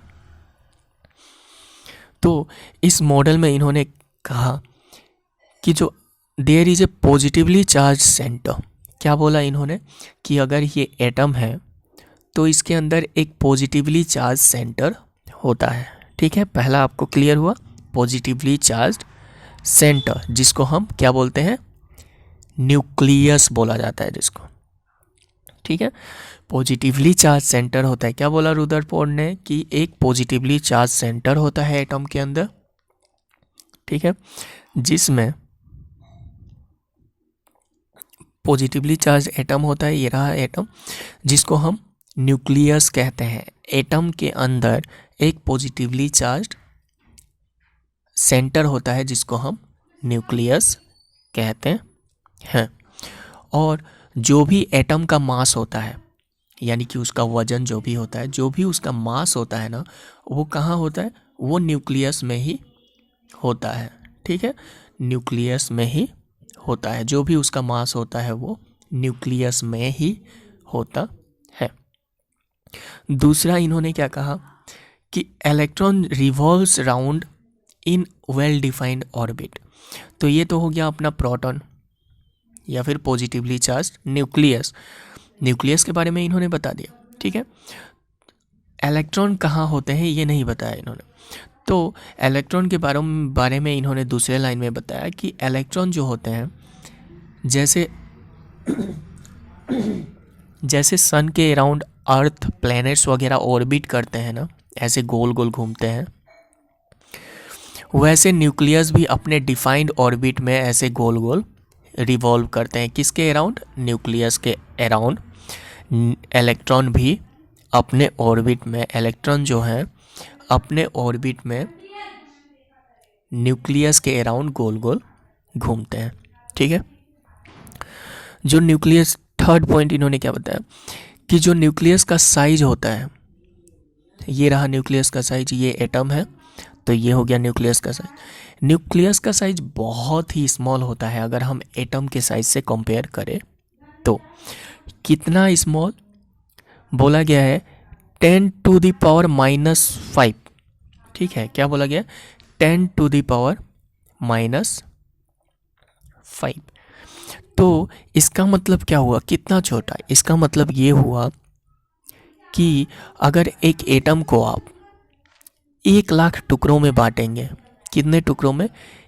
1,00,000 पीसेस में, तो उसका जो एक पीस होगा ना, 1,00,000 पीसेस में से जो एक पीस होगा, एक टुकड़ा होगा, उतना ही बड़ा न्यूक्लियस होता है। ठीक है, तो size of the nucleus was about 10⁻⁻⁵ times date of an atom. समझ में आ गया होगा आपको कितना छोटा होता है ये न्यूक्लियस। ओके, तो इसी के साथ हमारा ये भी होता है ख़त्म। अगर मैं आपको रिवाइज कराने की कोशिश करूं तो इस डायग्राम के मदद से रिवाइज कर सकते हैं हम कि इन्होंने बोला कि सेंटर होता है एक जो कि पॉजिटिवली चार्ज होता है, जिसको न्यूक्लियस कहते हैं। जो इलेक्ट्रॉन होता है वो डिफाइंड ऑर्बिट में गोल गोल इनके घूमता है, इलेक्ट्रॉन जो होता है। ठीक है, और ये जो न्यूक्लियस होता है, ये वाला बीच वाला, इसका साइज बहुत ही छोटा होता है। कितना छोटा? 1,00,000 टाइम्स छोटा। कितना छोटा? 10⁻⁻⁵ टाइम्स छोटा। ठीक है, तो इसी के साथ हमारा रुदरफोर्ड का मॉडल भी होता है ख़त्म। पर रुदरफोर्ड के मॉडल के बाद हमें बोर का मॉडल पढ़ना है, यानी कि रुदरफोर्ड के मॉडल में भी कोई ना कोई कमी होगी, है कि नहीं? देखते हैं रुदरफोर्ड के मॉडल में क्या कमी है। तो ड्रॉबैक्स ऑफ रुदरफोर्ड मॉडल, तो इनमें ड्रॉबैक क्या था पहले मैं आपको समझा दूँ। यहाँ पे जो भी लिखा गया है उस पर ध्यान मत दीजिए, ये आपके नोट्स हैं। मैं जो लिखा गया है उसको आपको समझा देता हूँ। रुदरफोर्ड ने कहा, रुदरफोर्ड के डायग्राम से भी समझ सकते हैं हम इसे यहाँ से। रुदरफोर्ड ने कहा कि जो ये इलेक्ट्रॉन होते हैं ना, ये गोल गोल घूमते हैं। तो इलेक्ट्रॉन तो क्या है? चार्ज पार्टिकल्स, है कि नहीं? इलेक्ट्रॉन क्या है? Charge particles. तो घूमेंगे तो उनको एनर्जी लगेगा, है कि नहीं? तो वो धीरे धीरे अपना एनर्जी लूज करेंगे, यानी कि एनर्जी को रेडिएट करेंगे। जब ऑर्बिट में इलेक्ट्रॉन गोल गोल घूमेंगे तो घूमने के लिए उन्हें क्या चाहिए होगा? रिवॉल्व करने के लिए एनर्जी, यानी कि घूमते समय वो एनर्जी रेडिएट करेंगे। एनर्जी रेडिएट अगर करेंगे तो इनका एनर्जी कभी ना कभी जाके ख़त्म होगा। जब ख़त्म होगा तो ये न्यूक्लियस में गिर जाएंगे। तो अब कंसीडर कीजिए कि ये है अपना एटम, यहाँ पे है न्यूक्लियस और यहाँ है अपने इलेक्ट्रॉन्स। तो अभी हमारे एटम का साइज़ क्या है? इतना बड़ा है कि नहीं? तो जब ये जो गोल गोल घूम रहे हैं इनका एनर्जी ख़त्म होगा और ये एटम पे गिर जाएंगे, तो ऑर्बिट से तो गिर गए, यानी कि अब तो कुछ है नहीं, अब तो यहाँ पे न्यूक्लियस है और न्यूक्लियस में ही ये है, यानी कि इनका जो एटम का साइज़ है वो क्या हो जाना चाहिए? छोटा हो जाएगा, है कि नहीं? एटम जो है वो श्रिंक हो जाएगा, क्योंकि यहाँ पहले ऑर्बिट थे, ये था, इसलिए एटम इतना बड़ा था। पर अब तो ये गिर चुके हैं तो एटम हो जाएगा इतना छोटा। ठीक है, यानी कि टाइम के साथ जब इलेक्ट्रॉन एनर्जी रेडिएट करेंगे और एनर्जी ख़त्म हो जाएगी तो वो सेंटर में गिर जाएंगे। तो एटम का साइज़ क्या हो जाना चाहिए? एटम का साइज़ हो जाना चाहिए छोटा। इसका मतलब कि दुनिया में जितने भी मैटर है सब एटम से बने हैं, तो कुछ दिनों बाद उनका साइज़ अपने आप छोटा हो जाना चाहिए, होना चाहिए कि नहीं? पर ऐसा होता है? नहीं, ऐसा नहीं होता है। नहीं होता है का क्या मतलब है? कि दुनिया में जितने भी एटम हैं वो स्टेबल एटम है। एक मिनट, दुनिया में जितने भी एटम पाए जाते हैं वो स्टेबल पाए जाते हैं। वो उनका साइज ये है तो यही साइज रहता है, ये साइज कभी छोटा नहीं होता। पर रुदरफोर्ड के मॉडल में ये कहा गया था कि वो गोल गोल घूमेंगे और एनर्जी रेडिएट करेंगे, lose their energy and finally fall into the nucleus. अगर ऐसा होता है तो वो क्या बनाता है? एटम को हाईली अनस्टेबल। पर एटम क्या होते हैं? स्टेबल। समझ में आया? रुदरफोर्ड के मॉडल के हिसाब से एटम क्या हुए? Highly unstable. पर रियलिटी में एटम क्या होते हैं? स्टेबल। और इसी वजह से रुदरफोर्ड का मॉडल भी हो गया डिस्कार्ड। यानी कि ड्रॉबैक क्या था इनके मॉडल में, कमी क्या थी? यही कमी थी कि इन्होंने बोला इनके मॉडल के हिसाब से जो एटम है वो अनस्टेबल है, ठीक है, पर एटम जो होते हैं वो स्टेबल होते हैं। चलिए इसी के साथ बढ़ते हैं अगले मॉडल पे। अगला जो अपना मॉडल है वो है बोर एटॉमिक मॉडल। बोर का एटॉमिक मॉडल। अब बोर ने ज़्यादा कुछ नहीं किया, ठीक है। बोर ने जो भी ड्रॉबैक थे ना रुदरफोर्ड के मॉडल में, उसको थोड़ा सा मॉडिफाई कर दिया कुछ एजम्पशंस के बेसिस पे, कुछ एज्यूम कर लिया कि ऐसा नहीं ऐसा होता है, ठीक है। तो बोर के हम एजम्पशंस पढ़ लेते हैं। बोर ने क्या कहा? बोर ने पहले कहा कि only certain orbits known as discrete orbits of electrons are allowed in atoms. अगर ये एटम है तो इसमें सिर्फ सर्टेन ऑर्बिट्स यानी कि कुछ ही ऑर्बिट अलाउ किए जाते हैं। 1, 2, 3, 4 ऐसे हर एटम का एक फिक्स नंबर ऑफ ऑर्बिट होता है जो अलाउ किया जाता है। पहला एजम्पशन समझ में आया आपको? दूसरा, इन्होंने कहा कि जब एटम्स रिवॉल्व कर रहे होते हैं ना, जब एटम्स इसमें इलेक्ट्रॉन्स जब इसमें रिवॉल्व कर रहे होते हैं तो वो एनर्जी रेडिएट नहीं करते। रुदरफोर्ड में कमी क्या थी? कमी ये थी कि उनके मॉडल के हिसाब से एनर्जी का रेडिएशन होगा और फाइनली जो इलेक्ट्रॉन है वो सेंटर में गिर जाएगा, यानी कि क्या बोलते हैं उसको हम, न्यूक्लियस में गिर जाएगा। उसको दूर करने के लिए इन्होंने क्या कहा कि जब एटम इसमें रिवॉल्व कर रहे होते हैं इलेक्ट्रॉन, तो ये कोई एनर्जी रेडिएट नहीं करते। अगर एनर्जी ही रेडिएट नहीं करते तो ये एनर्जी लूज नहीं करेंगे, और लूज नहीं करेंगे तो ये न्यूक्लियस में नहीं गिरेंगे, यानी कि एटम हमेशा स्टेबल रहेगा, है कि नहीं। तो इन्होंने कुछ नहीं किया, जो कमी थी उसमें बस उसको दूर किया। तो पहला पॉइंट कहा कि कुछ ही ऑर्बिट अलाउ किए जाते हैं। दूसरा पॉइंट क्या कहा कि इलेक्ट्रॉन जो होते हैं वो एनर्जी रेडिएट नहीं करते हैं। एंड थर्ड पॉइंट जो कहा कि एनर्जी जो रेडिएशन होता है ना वो कब होता है? अगर एक इलेक्ट्रॉन इस वाले सेल में है, यानी कि इस वाले ऑर्बिट में है, और इस ऑर्बिट से अगर वो जंप करके इस ऑर्बिट में जाना चाहता है, तब एनर्जी का रेडिएशन होगा। समझ में आया? अगर ये अपना ऑर्बिट ही चेंज करना चाहते हैं तब एनर्जी रेडिएट होगा। समझ में आया? तो ये 3 एजम्पशन थे जो बोर ने दिए, और बोर ने इसके साथ बोर का जो स्ट्रक्चर था, जो एटम का स्ट्रक्चर था वो था ऐसा, न्यूक्लियस सेंटर पे और उसके बाद ऑर्बिट्स, हर एटम के कुछ ही ऑर्बिट्स, सर्टेन ऑर्बिट्स अलाउ होते हैं, और इन ऑर्बिट्स को हम नाम देते हैं। ऑर्बिट्स को सेल भी कहा जाता है, ठीक है। इन ऑर्बिट्स को हम नाम देते हैं। पहले ऑर्बिट को बोला जाता है के या फिर 1, दूसरे ऑर्बिट को एल या फिर 2, तीसरे ऑर्बिट को एम या फिर 3, और चौथे ऑर्बिट को एन या फिर 4। ऐसे नाम दिया जाता है इन ऑर्बिट्स को, ठीक है। तो इसी के साथ हमारा इनका मॉडल भी हो गया ख़त्म, बोर का एटॉमिक मॉडल भी हो गया ख़त्म। आगे बढ़ते हैं। अब देखिए आगे जो भी हमें पढ़ना है ना, आगे जो कुछ भी हम पढ़ेंगे उसमें हमें जो जितने सारे एलिमेंट होते हैं ना, उनमें से 20 एलिमेंट को याद करना बहुत ज़रूरी है, ठीक है। 20 एलिमेंट को याद करना बहुत ज़रूरी है। तो ये 20 एलिमेंट इसलिए मैंने ये टेबल लगा दिया है ताकि आपको याद करने में बिल्कुल भी दिक्कत ना हो। हम पढ़ते पढ़ते ही इसे याद कर लेंगे। एक बार मैं आपके लिए पढ़ दूँ, अगर इनका नंबर भी याद रखना होता है आपको, ठीक है। जो नंबर है ये, इन्हें भी याद रखना होता है। तो कैसे याद रखेंगे देख लेते हैं। Happy Hema likes BBC news over Fridays night, ये लाइन आपको याद रखनी है, ठीक है।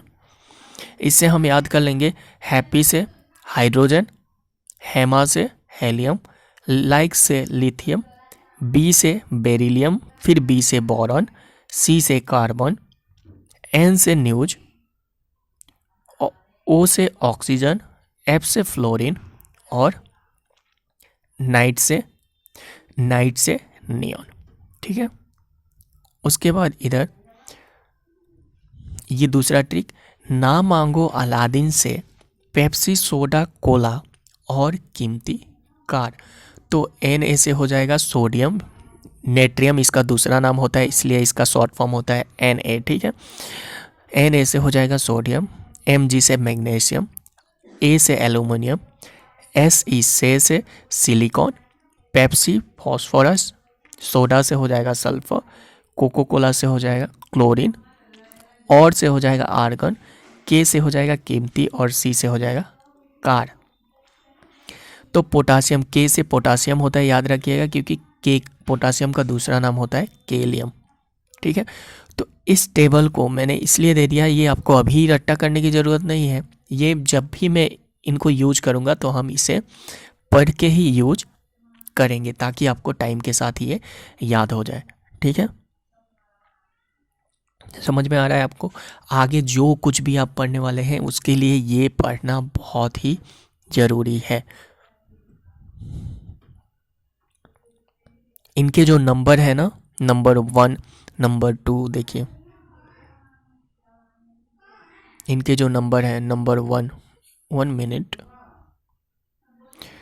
Number 1, number 2, number 3, number 4, number 5, number 6, number 7, number 8, ये नंबर, इन नंबर को हम बोलते हैं एटॉमिक नंबर, एटॉमिक नंबर, ठीक है। और आगे हम यही पढ़ने वाले हैं कि एटॉमिक नंबर वगैरह क्या होते हैं, ठीक है।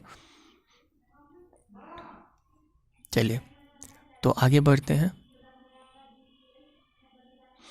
ये है एटॉमिक नंबर। एटॉमिक नंबर क्या होते हैं? एटॉमिक नंबर होता है total number of proton lying in the nucleus of an atom. यानी कि अगर ये एक एटम है, जैसे कि ऑक्सीजन मान लेते हैं, ऑक्सीजन, अब मैं आपको ऑक्सीजन में कितना नंबर ऑफ एटम होगा, प्रोटॉन होगा, ठीक है। इसमें अगर प्रोटॉन होता है 8, तो इसका एटॉमिक नंबर भी हो जाएगा 8, ठीक है। ऑक्सीजन का अगर एटॉमिक नंबर होता है 8, तो उसमें प्रोटॉन भी होगा, सॉरी, ओके।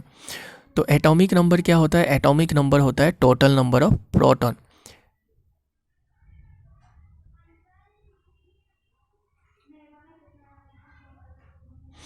एटॉमिक नंबर क्या होता है? Total number of proton. कोई भी एक एटम है, इसमें अगर प्रोटॉन 5 है तो एटॉमिक नंबर क्या हो जाएगा? 5। अगर प्रोटॉन 6 है तो एटॉमिक नंबर क्या हो जाएगा? 6। अगर प्रोटॉन 7 है तो एटॉमिक नंबर क्या हो जाएगा? 7। आपको समझ में आ रहा है एटॉमिक नंबर कैसे निकालते हैं? जितना प्रोटॉन उतना ही एटॉमिक नंबर, जितना प्रोटॉन उतना ही एटॉमिक नंबर, ठीक है। तो number of, total number of proton को हम क्या बोलते हैं? Atomic number. एटॉमिक नंबर जो होता है वो होता है आइडेंटिटी ऑफ द एटम, यानी कि आइडेंटिटी, उसका पहचान होता है। जैसे आपके क्लास में आपका रोल नंबर होता है ना, आपका पहचान, वैसे ही एटम की दुनिया में एटॉमिक नंबर जो होता है उनका पहचान होता है। जैसे मैं बोलूँ एटॉमिक नंबर 7, अगर मैं बोलूँ एटॉमिक नंबर 7, तो ये किसी का पहचान है। देखिए मैं कैसे निकालता हूँ। हमने क्या पढ़ा था? हैप्पी हेनरी लाइक्स, कितने नंबर पे आता है चेक करते हैं। Happy Henry likes BBC news, हो गया 1 2 3 4 5 6 7, यानी कि 7 नंबर पे क्या है, नाइट्रोजन। तो 7 क्या हो गया, इसका पहचान हो गया नाइट्रोजन का। समझ में आ रहा है। ऐसे हम पता लगाते हैं कि कौन सा एलिमेंट जो है वो कितने नंबर पे है। अगर आपको नंबर पता चल गया तो आपको ये पता चल जाएगा कि वो एलिमेंट कौन सा है या फिर एटम कौन सा है। तो इसलिए एटॉमिक नंबर को हम बोलते हैं कि एटॉमिक नंबर जो है वो क्या है, वो उसका आइडेंटिटी कार्ड है। अगर आपको एटॉमिक नंबर पता चल गया तो आपको ये भी पता चल जाएगा कि कौन सा एटम है, किस एटम के बारे में बात हो रही है। एटम को हम जेड से डिनोट करते हैं, एटॉमिक नंबर को, ठीक है। और एटॉमिक नंबर जो होता है, ये ऑलरेडी यहाँ हम पढ़ चुके हैं कि एटॉमिक नंबर और नंबर ऑफ प्रोटॉन इक्वल होते हैं, और नंबर ऑफ प्रोटॉन और नंबर ऑफ इलेक्ट्रॉन भी इक्वल होते हैं। जैसे अगर किसी में प्रोटॉन है 5, किसी एटम में प्रोटॉन है 5, तो उसमें इलेक्ट्रॉन कितना होगा, इलेक्ट्रॉन भी होगा 5, ठीक है। और प्रोटॉन है 5 तो उसका एटॉमिक नंबर क्या होगा, 5। यानी कि atomic number, number of proton और नंबर ऑफ इलेक्ट्रॉन सब एक दूसरे के इक्वल होते हैं। क्या मतलब है इसका, atomic number, number of proton और नंबर ऑफ इलेक्ट्रॉन हमेशा इक्वल होते हैं। याद रखिएगा कि नंबर ऑफ न्यूट्रॉन इनके इक्वल नहीं होता है, ठीक है। ओके, तो आपको पता चल गया होगा कि एटॉमिक नंबर क्या होता है। एटॉमिक नंबर होता है आइडेंटिटी कार्ड, पहचान पत्र, किसका, एटम का। इसको हम जेड से डिनोट करते हैं। और इस पता कैसे चलता है कितना होता है, जितना प्रोटॉन उतना ही एटॉमिक नंबर। चलिए आगे बढ़ते हैं, एटॉमिक नंबर का कॉन्सेप्ट क्लियर हो गया हो तो।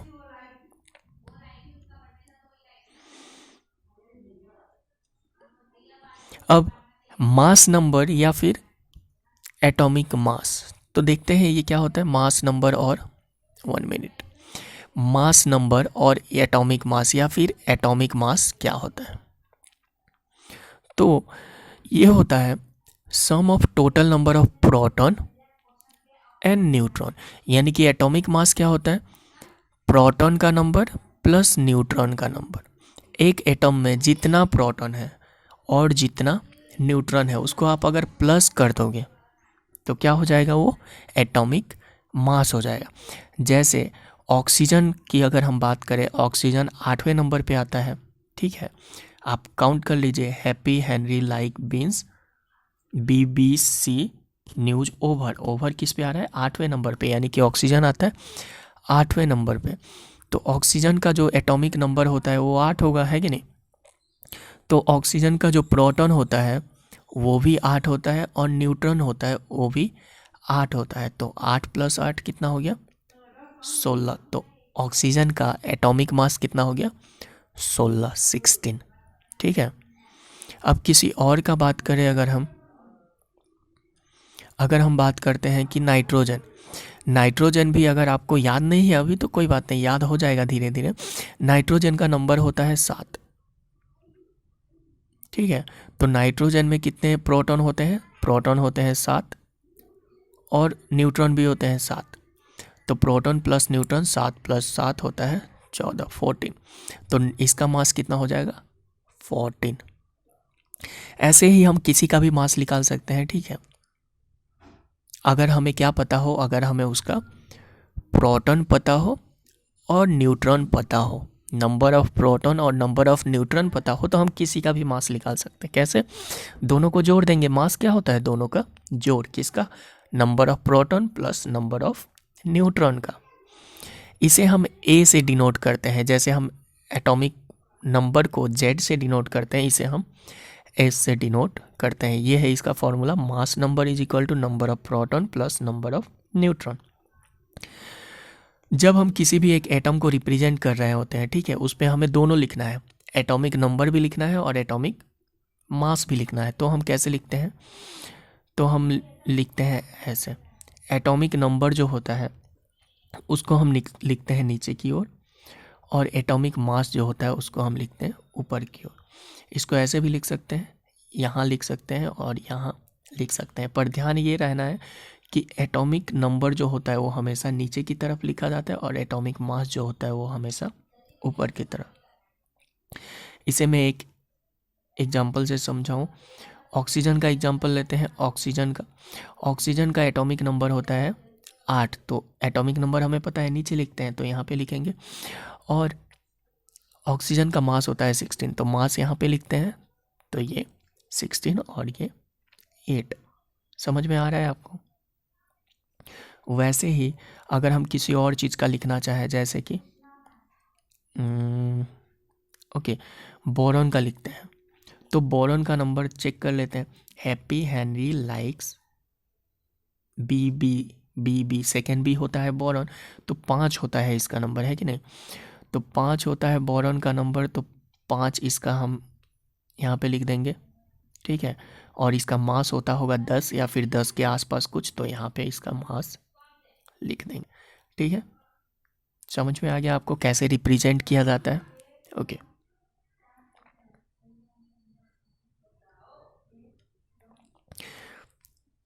आपको ये चिंता करने की बिल्कुल ज़रूरत नहीं है कि आपको मास नंबर याद नहीं है, ये याद नहीं, वो सब टाइम के साथ धीरे धीरे, अभी हम जैसे जैसे चैप्टर में आगे बढ़ेंगे आपको सब कुछ याद हो जाएगा, ठीक है।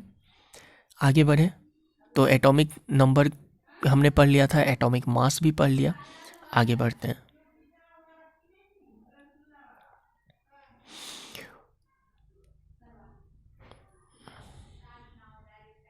अब यहाँ पे देखिए, इस एग्जाम्पल में पूछा गया है कि एक मिनट, हमें दिया गया है क्लोरीन, नीचे लिखा गया है 17, ऊपर लिखा गया है 35, ठीक है। इसका मतलब क्या हुआ? ये हो गया एटॉमिक नंबर और ये हो गया इसका मास। अब हमसे जो पूछा है, पहले प्रोटॉन का नंबर निकालिए, फिर इलेक्ट्रॉन का और फिर न्यूट्रॉन का, ये पूछा गया। तो प्रोटॉन का हमें पता है कि एटॉमिक नंबर जितना होता है उतना ही प्रोटॉन होता है, तो प्रोटॉन कितना होगा? प्रोटॉन होगा 17, होगा या नहीं? होगा ना? ओके, तो प्रोटॉन निकल गया। फिर इलेक्ट्रॉन पूछा है, हमें ये भी पता है कि जितना प्रोटॉन उतना ही इलेक्ट्रॉन, तो इलेक्ट्रॉन कितना हो गया? इलेक्ट्रॉन भी 17। अब हमें क्या निकालना है? न्यूट्रॉन। तो न्यूट्रॉन तो हमें पता नहीं है, इसको मैं रब कर देता हूँ ताकि मैं न्यूट्रॉन का निकाल सकूँ। पर मुझे ये ज़रूर पता है कि neutron, number of neutron plus proton होता है एटॉमिक मास। मास को हम ए से रिप्रेजेंट करते हैं, है कि नहीं? तो इस सवाल में देखिए, एटॉमिक मास 35 तो दिया गया है, तो 35 इधर लिख देंगे। इधर नंबर ऑफ न्यूट्रॉन, प्रोटॉन हमने निकाल लिया था, प्रोटॉन कितना है? 17, तो इसकी जगह 17 रिप्लेस कर देंगे, प्लस हमें न्यूट्रॉन का वैल्यू पता नहीं है, तो न्यूट्रॉन यहीं पे रहने देंगे, ठीक है। अब देखिए, इसमें से 17 को दूसरे साइड ले जाएंगे तो वो क्या हो जाएगा? जाके उधर माइनस हो जाएगा, 35 माइनस 17, तो आंसर क्या आएगा? 35 माइनस 17 का 18।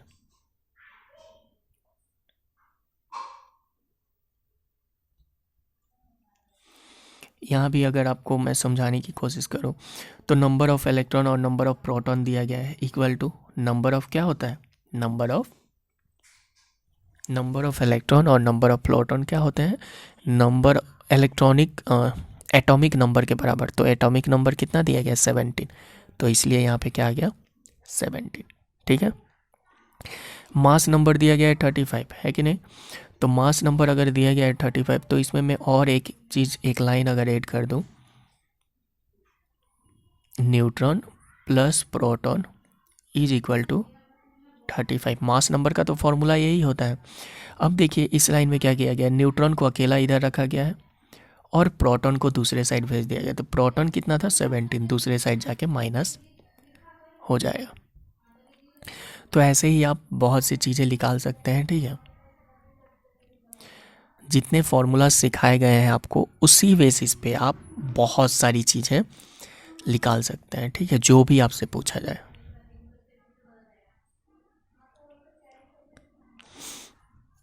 ये है एटॉमिक मास का टेबल, ठीक है। एटॉमिक नंबर तो हमने कैसे याद करना था वो तो हमने देख लिया है कि एटॉमिक नंबर कैसे याद करना है कि नहीं? एटॉमिक नंबर हैप्पी, हैमा, likes, BBC news, over Fridays news, ये वाला लाइन ऐसे। इधर सोडियम होता है Na से, तो नाम मांगो अलादीन से पेप्सी, सोडा, कोला और कीमती कार। के से कीमती, और यहाँ केरियम होता है पोटासियम का दूसरा नाम, ठीक है। तो इस वजह से हम केरियम यूज करते हैं। तो ये तो हमें याद है कि नंबर कैसे याद रखना है, एटॉमिक नंबर, ठीक है। पर एटॉमिक मास के लिए आप ये टेबल का स्क्रीनशॉट लेके रख सकते हैं। जब आपको ज़रूरत पड़े एटॉमिक मास का तो इसमें से देख सकते हैं आप। पर किसी किसी का एटॉमिक मास डबल होता है, तो वो डबल वाले नंबर आपको याद रखने की ज़रूरत नहीं पड़ेगी। जैसे हेलियम का तो हमें एटॉमिक नंबर याद करने का तरीका पता है, तो एटॉमिक नंबर याद होगा तो हेलियम का क्या होगा, डबल। देखिए 2 का 4, बेरिलियम का, बोरॉन का 11, तो बोरॉन का भी नहीं। कार्बन का देखिए 6 का 12, नाइट्रोजन का 14, ऑक्सीजन का 16, फ्लोरीन का 19 है तो नहीं याद करेंगे। नियॉन का डबल 20, सोडियम का 23 है यहाँ पे। मैग्नीशियम का है 24, 12 टू जा 24। सिलिकॉन का है 28, फॉस्फोरस का 31 हो रहा है, डबल नहीं हो रहा है। सल्फर का 16 टू जा 32। देन आर्गन का आर्गन का भी डबल नहीं हो रहा है। पोटासियम का, कैल्शियम का डबल हो रहा है। तो ये जो डबल हो रहा है आपको इनको ऐसे ही देख लेना है कि किस किस के डबल हो रहे हैं, ताकि आपको बार बार टेबल को देखने की ज़रूरत ना पड़े। वैसे आप टेबल को देख के भी सॉल्व कर सकते हैं, उसमें कोई इशू नहीं है।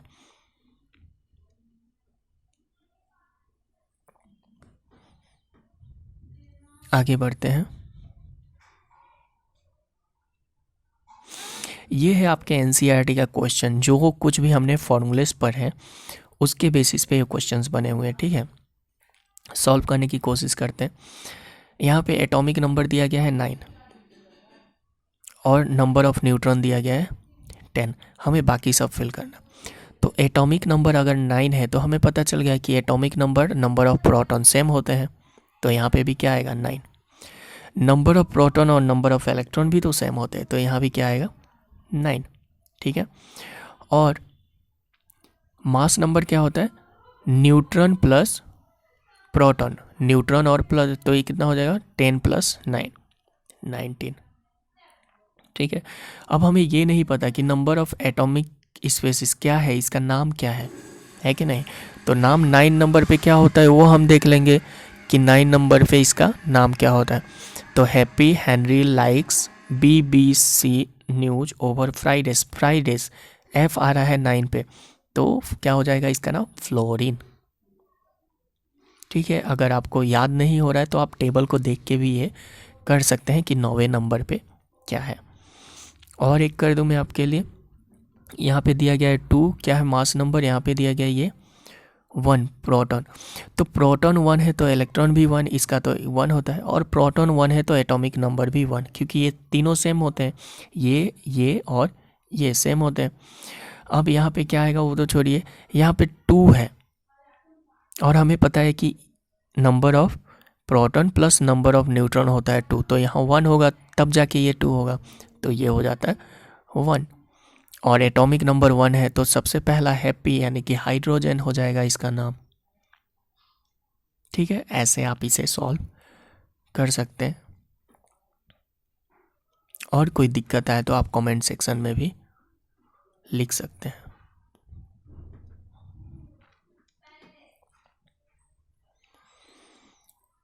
अब अगला जो कॉन्सेप्ट है ना, हमने अब क्या सीख लिया है, हमने बहुत कुछ सीख लिया कि एटम कैसा दिखता है, एटम के अंदर क्या होता है, एटम के अंदर इलेक्ट्रॉन होता है।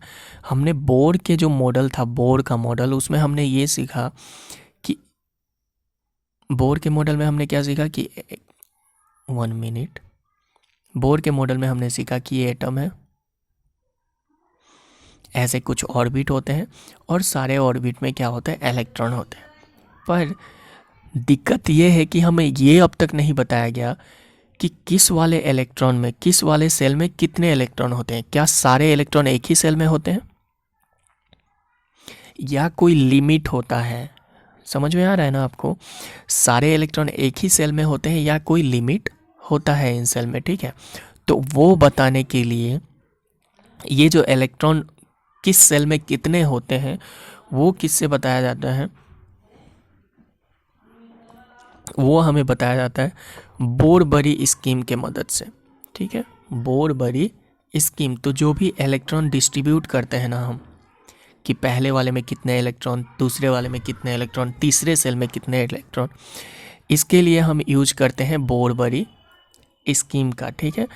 हमेशा इसे जो डिस्ट्रीब्यूशन होता है वो अकॉर्डिंग टू बोर-बरी स्कीम होता है। तो हमें जानना पड़ेगा बोर-बरी स्कीम क्या होता है। बोर-बरी स्कीम कहता है कि the filling of electron in an atom is done according to 2n², यानी कि जो भी हम फिल करेंगे ना उसको हम 2n² के मदद से फिल करेंगे। अब ये पढ़ने के बाद आपके मन में ये सवाल जरूर आएगा कि 2n², तो n क्या होगा सर? n के जगह पे हम क्या डालें, है कि नहीं? तो n जो होता है वो नंबर ऑफ सेल होता है। अगर पहले सेल में आपको डालना है तो n हो जाएगा 1, दूसरे सेल में डालना है तो n हो जाएगा 2, तीसरे सेल में डालना है तो n हो जाएगा 3, चौथे सेल में डालना है तो n हो जाएगा 4, पाँचवें में तो n 5। यानी कि n क्या होता है? n रिप्रेजेंट करता है number of shells. n represent करता है number of, n is the number of shell, ठीक है। समझ में आ गया आपको कि n क्या है? n है नंबर ऑफ सेल। और 2n का जो वैल्यू बताता है ना, ये बताता है कि मैक्सिमम कितने डाल सकते हैं हम, मिनिमम नहीं बताता। ये बताता है कि मैक्सिमम कितने डाल सकते हो आप इलेक्ट्रॉन, दूसरे वाले में मैक्सिमम इलेक्ट्रॉन कितने हो सकते हैं, तीसरे सेल में मैक्सिमम कितने हो सकते हैं। तो 2n क्या बताता है? मैक्सिमम नंबर ऑफ इलेक्ट्रॉन के बारे में बताता है, ठीक है।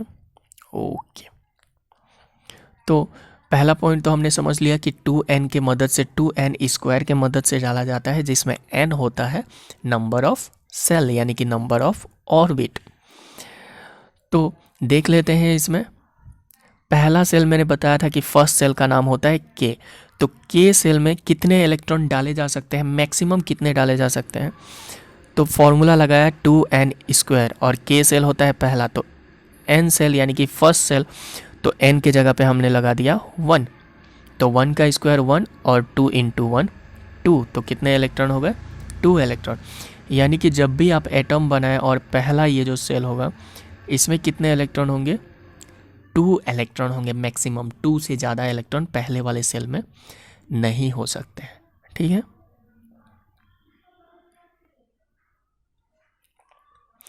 आगे बढ़ते हैं।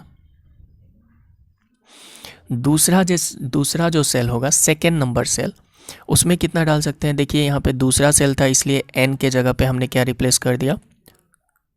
1 मिनट, n के जगह पे हमने इस रिप्लेस कर दिया है 2 को, तो 2 का स्क्वायर बन गया है। 2 का स्क्वायर होता है 4, 4 2 जा 8, यानी कि पहले इलेक्ट्रॉन में 2 और दूसरे इलेक्ट्रॉन में, दूसरे सेल में, सॉरी, पहले सेल में 2 और दूसरे सेल में 8 इलेक्ट्रॉन को हम डाल सकते हैं। याद रखिएगा कि ये मैक्सिमम नंबर ऑफ इलेक्ट्रॉन है, इनसे कम हम जरूर डाल सकते हैं पर इनसे ज़्यादा नहीं डाल सकते, ठीक है। वैसे ही सिमिलर वे तीसरे सेल में यहाँ n को 3 से रिप्लेस किया, 3 3 जा 9 और 9 2 जा 18, तो तीसरे सेल में 18 इलेक्ट्रॉन और चौथे सेल में 4 का स्क्वायर 16, 16 2 जा 32, चौथे सेल में 32।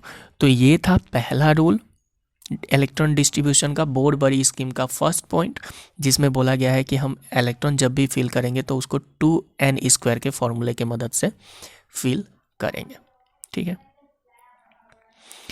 आगे देख लेते हैं। अगला पॉइंट जो है वो है द आउटर में shell can hold 8 electron and second outermost can hold 18 electron, ठीक है।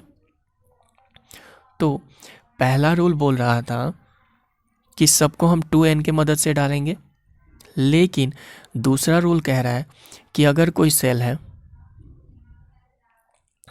कोई एटॉमिक स्ट्रक्चर है, तो इसमें जो सबसे लास्ट वाला है ना, उसमें 8 से ज़्यादा नहीं हो सकते हैं। सबसे आखिरी जो सेल है उसमें 8 से ज़्यादा नहीं हो सकते, और जो सेकेंड लास्ट है उसमें 18 से ज़्यादा नहीं हो सकते। याद रखिएगा कि जो आखिरी है उसमें 8 से ज़्यादा नहीं हो सकते, और जो सेकेंड लास्ट में है उसमें 18 से ज़्यादा इलेक्ट्रॉन नहीं रख सकते। बस इतना है, ठीक है। ओके, बढ़ते हैं आगे तीसरे पॉइंट की तरफ। यहाँ बोला गया है कि shell are filled in a stepwise manner. इसका मतलब क्या है, जब भी हम सेल को फिल कर रहे होते हैं तो सबसे पहले हम पहले वाले सेल को फिल करते हैं, फिर दूसरे वाले को फिल करते हैं, फिर तीसरे वाले को फिल करते हैं। ऐसा नहीं हो सकता कि इसको खाली छोड़ दिया और अगले वाले पे बढ़ गए, ठीक है, या फिर इसको खाली छोड़ दिया अगले वाले पे बढ़ गए। समझ में आ रहा है आपको? इसको बोला गया है कि जब भी सेल को हम फिल करते हैं तो उसको हमेशा हम स्टेप वाइज मैनर में फिल करते हैं 2n² के हिसाब से।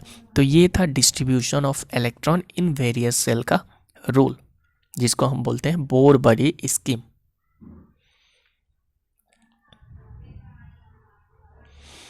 इसी के साथ बढ़ते हैं आगे। यहाँ हम पढ़ेंगे कुछ कॉन्सेप्ट है। एक है वैलेंस सेल का कॉन्सेप्ट। 1 मिनट।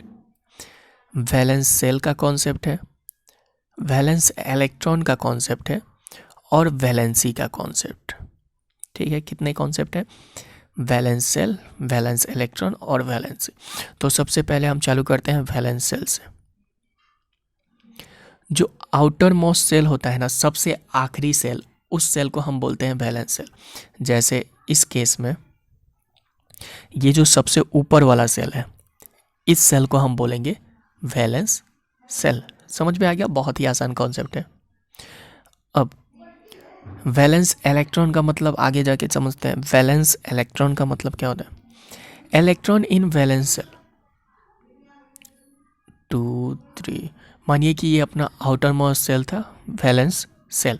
इसमें 1 2 इलेक्ट्रॉन है, 2 ही है, मान लीजिए 2 है चाहे 3 है, फर्क नहीं पड़ता। पर इसमें जो इलेक्ट्रॉन है 1 2, इन इलेक्ट्रॉन को हम बोलते हैं वैलेंस इलेक्ट्रॉन। वैलेंस सेल कौन सा है? जो सबसे लास्ट में है। और वैलेंस इलेक्ट्रॉन क्या है? उस लास्ट सेल में जो इलेक्ट्रॉन है, आउटर मोस्ट सेल में जो इलेक्ट्रॉन है, उनको हम बोलेंगे वैलेंस इलेक्ट्रॉन। समझ में आ गया आपको? ये कॉन्सेप्ट बहुत ही आसान था। अब हम आते हैं इसमें का आखिरी कॉन्सेप्ट जो है वैलेंसी, और ये बहुत इंपॉर्टेंट कॉन्सेप्ट है। ठीक है, तो बोर-बरी स्कीम जो हमने पढ़ा, उसमें हम पढ़ा था कि आउटर मोस्ट सेल में कितने हो सकते हैं? 8 इलेक्ट्रॉन्स हो सकते हैं, है कि नहीं? 8 से ज़्यादा नहीं हो सकते। तो लगभग सारे एलिमेंट के, सारे जो एटम है, सारे एलिमेंट जो हैं या फिर एटम है, उनका ये चाह होता है कि हमारे आखिरी सेल में ना 8 इलेक्ट्रॉन आ जाए। उनकी कोशिश क्या रहती है? जिंदगी भर वो यही सोचते हैं कि हमारे आखिरी सेल में अगर 8 इलेक्ट्रॉन आ गए ना, तो हमारा लाइफ बन जाएगा। इनका मानना क्या है कि आखिरी सेल में अगर 8 इलेक्ट्रॉन आ गए तो हमारा लाइफ बन जाएगा। समझ में आया? ठीक है, अभी वैलेंसी के कॉन्सेप्ट पे हम नहीं गए हैं। अभी हम ये देख रहे हैं कि एटम का चाह क्या होता है। एटम का चाह होता है अपने आखिरी सेल में 8 इलेक्ट्रॉन गेन करना, ठीक है, या फिर 8 इलेक्ट्रॉन को पाना। अब 8 इलेक्ट्रॉन को पाने के लिए ये जो एटम होते हैं ना, या तो किसी और से इलेक्ट्रॉन ले लेते हैं या किसी और को इलेक्ट्रॉन दे देते हैं। जैसे अगर मैं आपको सोडियम का एग्जांपल दूं, सोडियम, तो सोडियम होता है 11 नंबर पे। हमें पता है ना मांगो 11 से चालू होता है, ना Na से सोडियम। तो 11 नंबर पे होता है सोडियम। तो सोडियम के पहले वाले में आते हैं 2 इलेक्ट्रॉन, दूसरे वाले सेल में आते हैं 2 3 4 5, 6, 7, 8 और तीसरे वाले सेल में आते हैं 1 इलेक्ट्रॉन। अब देखिए, इसको अगर आखिरी सेल में 8 बनाना हो तो इसे और 7 इलेक्ट्रॉन लेने पड़ जाएंगे। कितने? 7। लेकिन अगर ये 1 इलेक्ट्रॉन किसी को दे दे तो इसके इस वाले सेल में ऑलरेडी 8 इलेक्ट्रॉन है, तो इसको सिर्फ 1 देना होगा, है कि नहीं? अगर लेना पड़े तो 7 गेन करना पड़ेगा, लेकिन देना पड़े तो 1 देना पड़ेगा। तो ऐसे एलिमेंट जिनके लिए देना आसान होता है वो क्या करते हैं, वो अपना 1 इलेक्ट्रॉन किसी को दे देते हैं। और ऐसे एटम जिनके लिए लेना आसान होता है, जिन्हें 1, 2 या 3 लेना होता है, ठीक है, वो गेन करते हैं। तो ये 8 इलेक्ट्रॉन पाने के लिए ना ये बहुत कुछ करते हैं। तो उसमें या तो ये इलेक्ट्रॉन किसी से ले लेते हैं 8 बनाने के लिए, या किसी को दे देते हैं। तो ये जो इलेक्ट्रॉन लॉस्ट और गेन्ड होता है ना, या फिर जो इलेक्ट्रॉन का गेनिंग और लूजिंग कैपेसिटी होता है ना, उसे हम बोलते हैं वैलेंसी। समझ में आया आपको? गेनिंग या फिर losing capacity of an electron is called valency. इसे मैं आपको डिटेल में अब समझाऊंगा। आगे बढ़ते हैं, सिर्फ वैलेंसी के कॉन्सेप्ट पे हम आगे जाएंगे। यहाँ देखिए, ये टेबल दिया गया है सबका। अब देखिए वैलेंसी कैसे निकालते हैं। पहले क्या होता है, सबसे पहले आपको एक नंबर दे दूं मैं, इसे बोलते हैं मैजिक नंबर, याद रखिएगा। 2, 8, 8, 18, 18। इस नंबर को आप हमेशा याद रखिएगा जब भी आपको वैलेंसी निकालनी हो किसी नंबर की, ठीक है। तो इसी फॉर्मेट में हम अरेंज करेंगे, इसी फॉर्मेट में हम उसका जो इलेक्ट्रॉन होता है उसको अरेंज करेंगे। जैसे पहला क्या होता है, हाइड्रोजन, ठीक है। हाइड्रोजन का नंबर कितना होता है, हैप्पी हेनरी, तो पहला ही होता है हैप्पी, ओके 1। हाइड्रोजन का नंबर होता है 1, एटॉमिक नंबर। तो एटॉमिक नंबर अगर 1 होता है तो इसमें प्रोटॉन भी 1 होगा, इलेक्ट्रॉन भी 1 होगा, है कि नहीं? प्रोटॉन भी। अब तो हमें इलेक्ट्रॉनिक ही डिस्ट्रीब्यूट किसे करते हैं, हम इलेक्ट्रॉन को, यानी कि एटॉमिक नंबर जितना उतना ही इलेक्ट्रॉन भी। तो इलेक्ट्रॉन को हम डिस्ट्रीब्यूट करेंगे तो लिखेंगे हाइड्रोजन, और इसका पहला सेल बनाएंगे। तो पहले सेल में कितना डालेंगे, 1, है कि नहीं? 1 यहाँ पे पुट करेंगे। तो अब इसे क्या चाहिए, इसे चाहिए 2 बनना है, ठीक है। इसे कितना बनना है, 2। अब क्यों 2, ये सवाल आप मुझसे बिल्कुल पूछ सकते हैं कि क्यों 2 ही? आपने बोला था कि इनकी जो इनका चाह होता है वो होता है 8 का, है कि नहीं? इनका जो चाह होता है एटम का कि आखिरी सेल में मेरे कितने एटम आए, 8 आए। तो आखिर ये 1 किसी से क्यों लेगा, ये 7 क्यों नहीं ले सकता? क्योंकि हमने ये भी पढ़ा था, आपको मैं पीछे ले चलूं, यहाँ पे, कि पहले सेल की जो मैक्सिमम कैपेसिटी है ना, पहले सेल की 1 मिनट, पहले सेल की जो मैक्सिमम कैपेसिटी है वो है, सॉरी यहाँ पे नहीं है,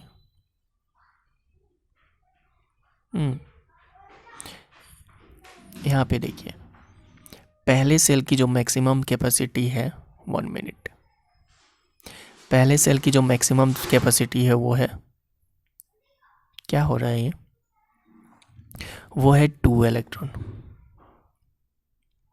यहाँ पे देखिए 2 इलेक्ट्रॉन, यानी कि पहले सेल में मैक्सिमम 2 ही इलेक्ट्रॉन हो सकते हैं। और जो मैंने बोला कि 8 की चाह होती है ना, उसमें भी कुछ एक्सेप्शंस हैं, ठीक है, यानी कि हर एलिमेंट पे वो लागू नहीं होता। मैं आपको वो भी दिखा दूँ, ओके। यहाँ हम समझते हैं पहले कि 8 ही क्यों चाहिए होता है इन्हें, ठीक है। आखिरी सेल में 8 ही क्यों चाहिए होता है? तो ये जो लाइन के एटम देख रहे हैं ना आप, ये वाले, ये लास्ट लाइन के एटम, ये वाले,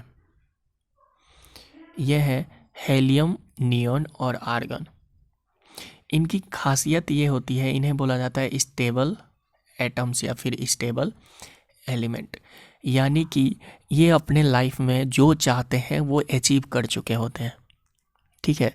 तो हर एक एटम इन्हीं के जैसा बनना चाहता है, हर एक एटम इन्हीं के जैसा बनना चाहता है। तो इन सब की खासियत क्या है कि इनके लास्ट में ऑलरेडी 8 इलेक्ट्रॉन होते हैं। तो इनके जैसा बनना है तो 8 इलेक्ट्रॉन लाना पड़ेगा, है कि नहीं, लास्ट वाले सेल में। पर इनमें जो पहला है ये वाला, उसके लास्ट, इसमें ना लास्ट वाले में सिर्फ 2 इलेक्ट्रॉन होते हैं। कितने? सिर्फ 2। तो इसके आसपास जो भी एलिमेंट है, इस वाले के आसपास, उनका जो टारगेट होता है वो 8 का नहीं होता, बल्कि कितने का होता है? 2 का। तो ऐसे कौन से एलिमेंट है? हाइड्रोजन का टारगेट 2 का होता है, लिथियम का टारगेट 2 का होता है, बेरिलियम का टारगेट 2 का होता है, बोरॉन का टारगेट 2 का होता है, ठीक है। इन सब का टारगेट 2 का होता है। ये जो पहले 4 एलिमेंट होते हैं, इनका जो टारगेट होता है वो 2 इलेक्ट्रॉन का होता है। लेकिन बाकी सारे 100 कुछ एटम हैं, ठीक है, उन सब का टारगेट 8 का होता है, ठीक है। पहले 4 को छोड़ के बाकी सब का टारगेट 8 का होता है। आपको समझ में आ गया होगा क्यों ऐसा होता है? क्योंकि ये सब हेलियम के जैसा बनना चाहते हैं, ठीक है।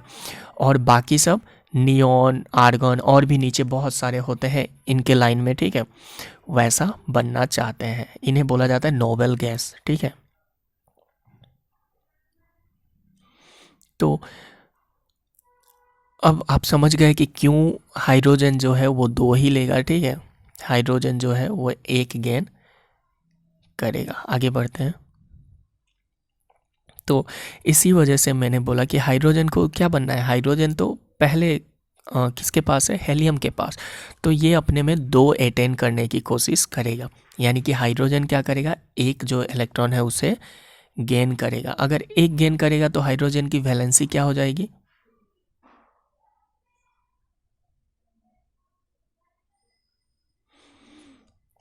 अगर एक गेन करेगा ये, तो इसकी वैलेंसी क्या हो जाएगी?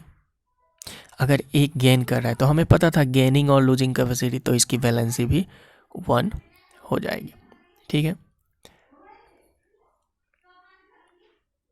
इसी के साथ दूसरा देखते हैं, लिथियम। लिथियम होता है 2 नंबर पे। हैप्पी हेनरी नहीं, बैक करते हैं, इसको इरेज करते हैं। लिथियम से पहले हैप्पी हेनरी आता है। हेलियम, हेलियम होता है 2 नंबर पे, क्योंकि हैप्पी हेनरी 2 नंबर पे आ रहा है ना। तो 2 नंबर पे आता है तो इसमें इलेक्ट्रॉन भी 2 होंगे। तो पहले हेलियम का अगर हम अरेंज करें तो ये हो जाएगा इसका न्यूक्लियस।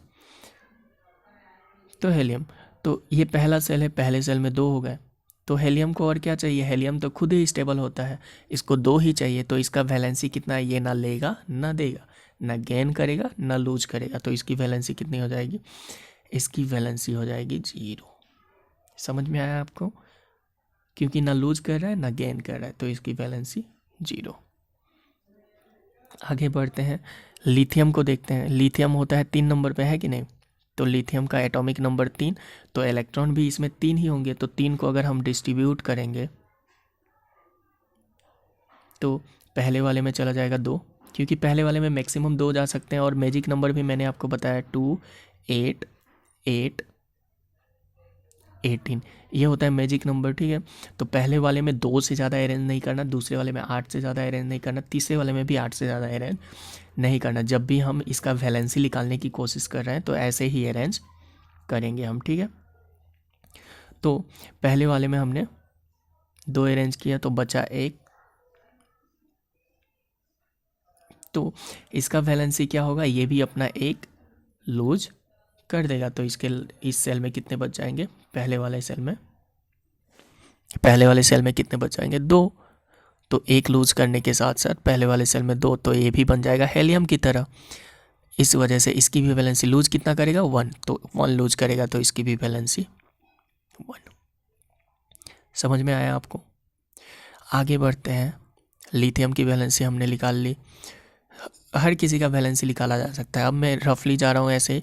कार्बन की वैलेंसी निकालने की कोशिश करते हैं। कार्बन का नंबर होता है happy Henry like beans, sorry BBC, यानी कि 6 नंबर पे होता है कार्बन।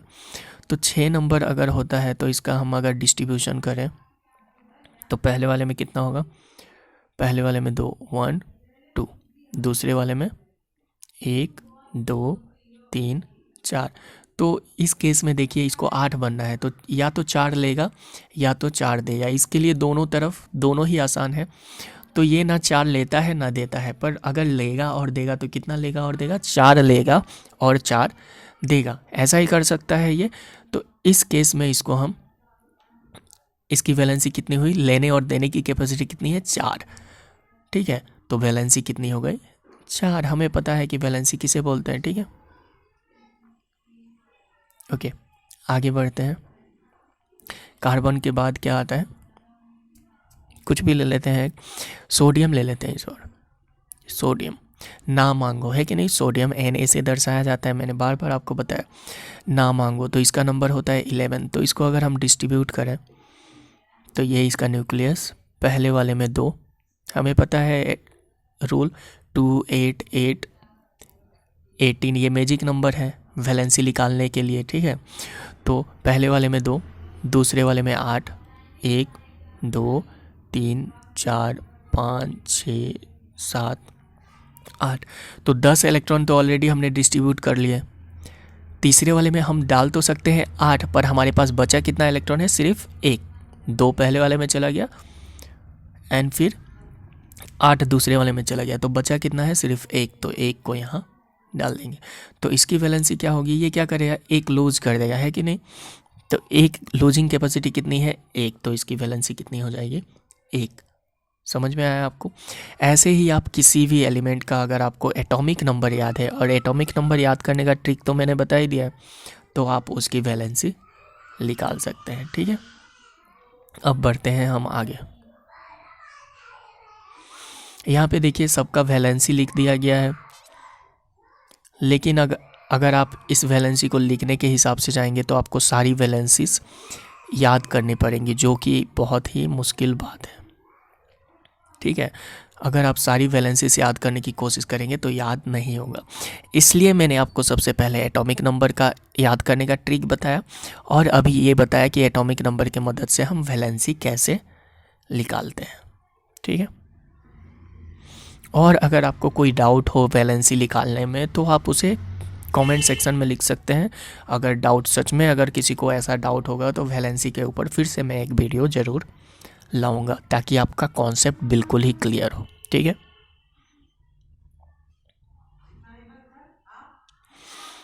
आगे जो हम पढ़ने वाले हैं ये है इसोटॉप्स।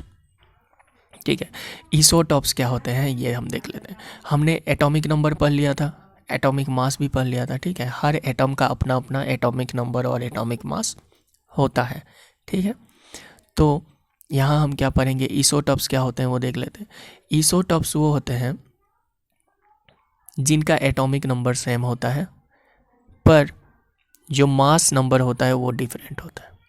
ठीक है, इसोटॉप्स वो एटम होते हैं जिनका एटॉमिक नंबर तो सेम होता है। अगर एटॉमिक नंबर, हमें पता है एटॉमिक नंबर आइडेंटिटी कार्ड भी होता है, यानी कि एलिमेंट तो सेम है, इसलिए क्या बोला गया है, इनको सेम एलिमेंट बोला गया है, एटम ऑफ सेम एलिमेंट।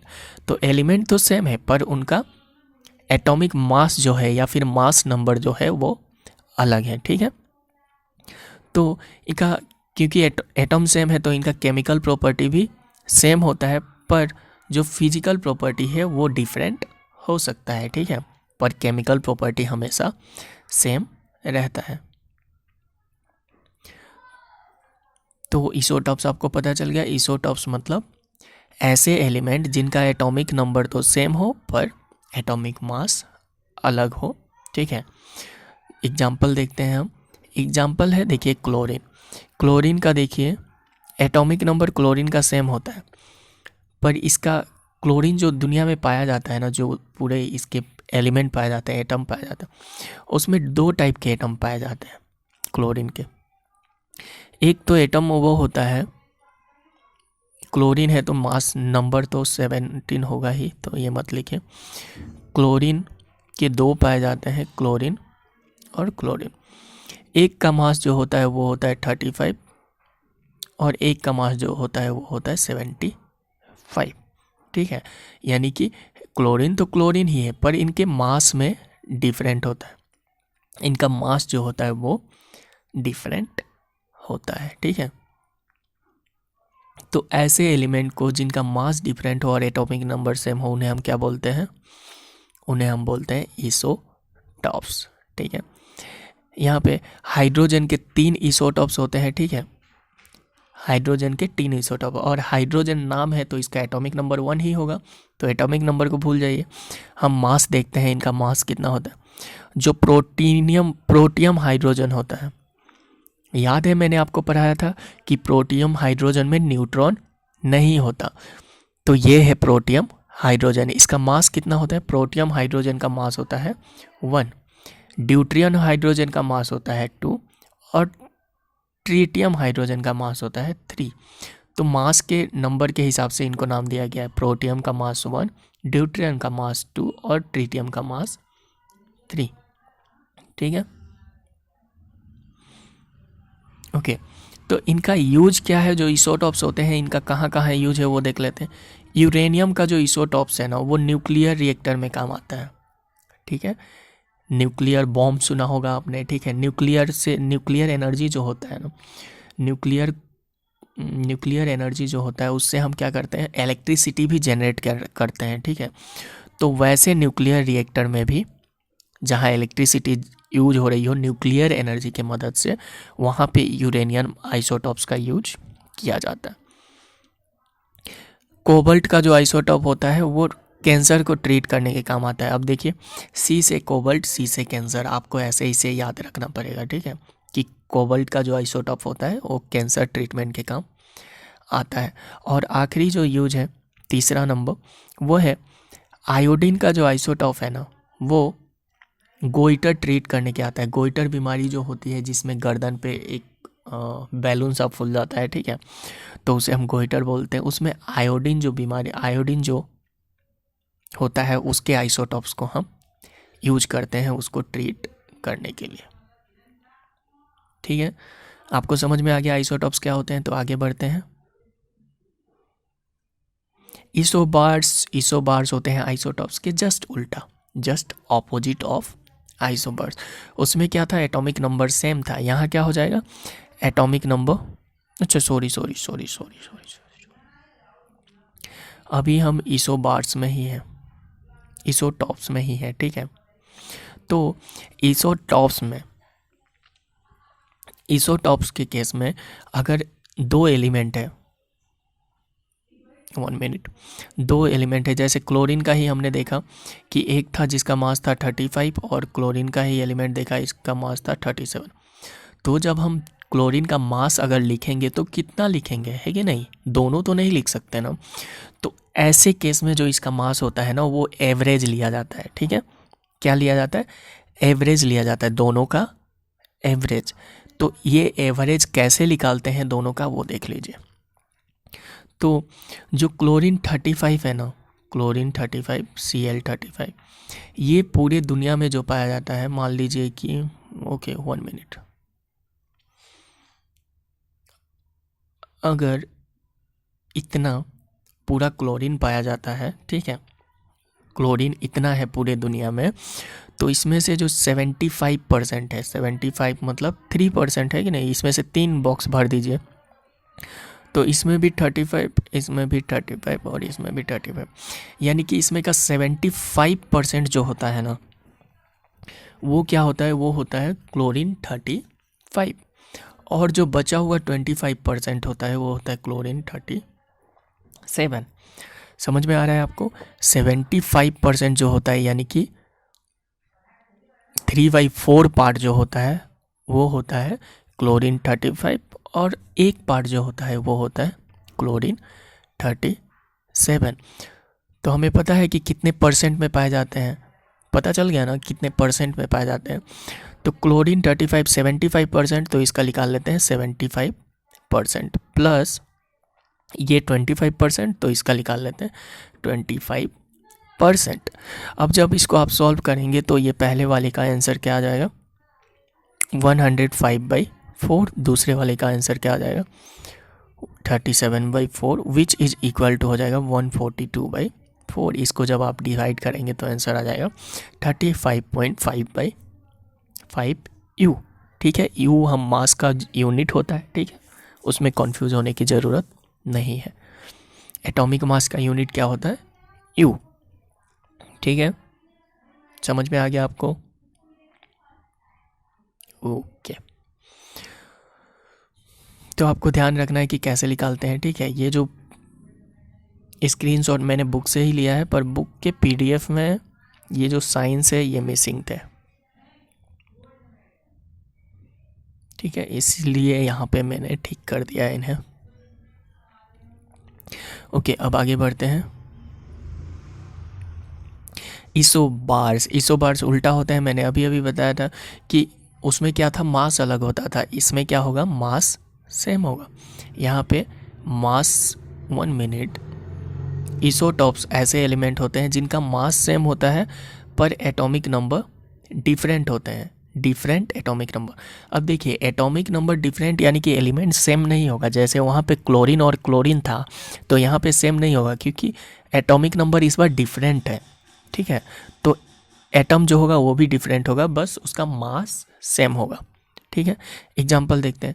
यहाँ पे देखिए, कैल्शियम का एटॉमिक नंबर है 20 और आर्गन का एटॉमिक नंबर है 18, यानी कि एटॉमिक नंबर डिफरेंट है, पर इनका मास देखिए, इसका भी 40 और इसका भी 40। समझ में आया आपको? वैसे ही यहाँ सोडियम का 11 और इसका 12, एटॉमिक नंबर अलग हो गए पर इनके मास देखिए 24 और 24।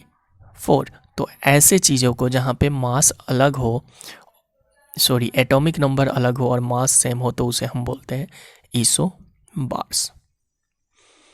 आगे बढ़ते हैं और इसी के साथ हमारा ये चैप्टर होता है ख़त्म। उम्मीद है कि आपको इस चैप्टर से बहुत कुछ सीखने को मिला होगा और हर एक कॉन्सेप्ट आपके लिए बहुत ही आसान बन गया होगा। अगर ऐसा कुछ हुआ है और अभी तक आप इस वीडियो में बने रहे हैं तो आप इस वीडियो को लाइक कीजिए, कमेंट कीजिए अगर आपके पास कोई प्रॉब्लम है, अगर आपको कोई पार्ट समझ में नहीं आया है या फिर किसी चीज़ पे आप वीडियो चाहते हैं कि हम आगे चल के किसी चीज़ पे वीडियो बनाएं इस पे, तो कमेंट कीजिए। वीडियो को ज़्यादा से ज़्यादा अपने दोस्तों से शेयर कीजिए ताकि उन्हें भी अच्छी टीचिंग क्वालिटी का वीडियो देखने को मिले और चैनल को सब्सक्राइब कीजिए। Thank you.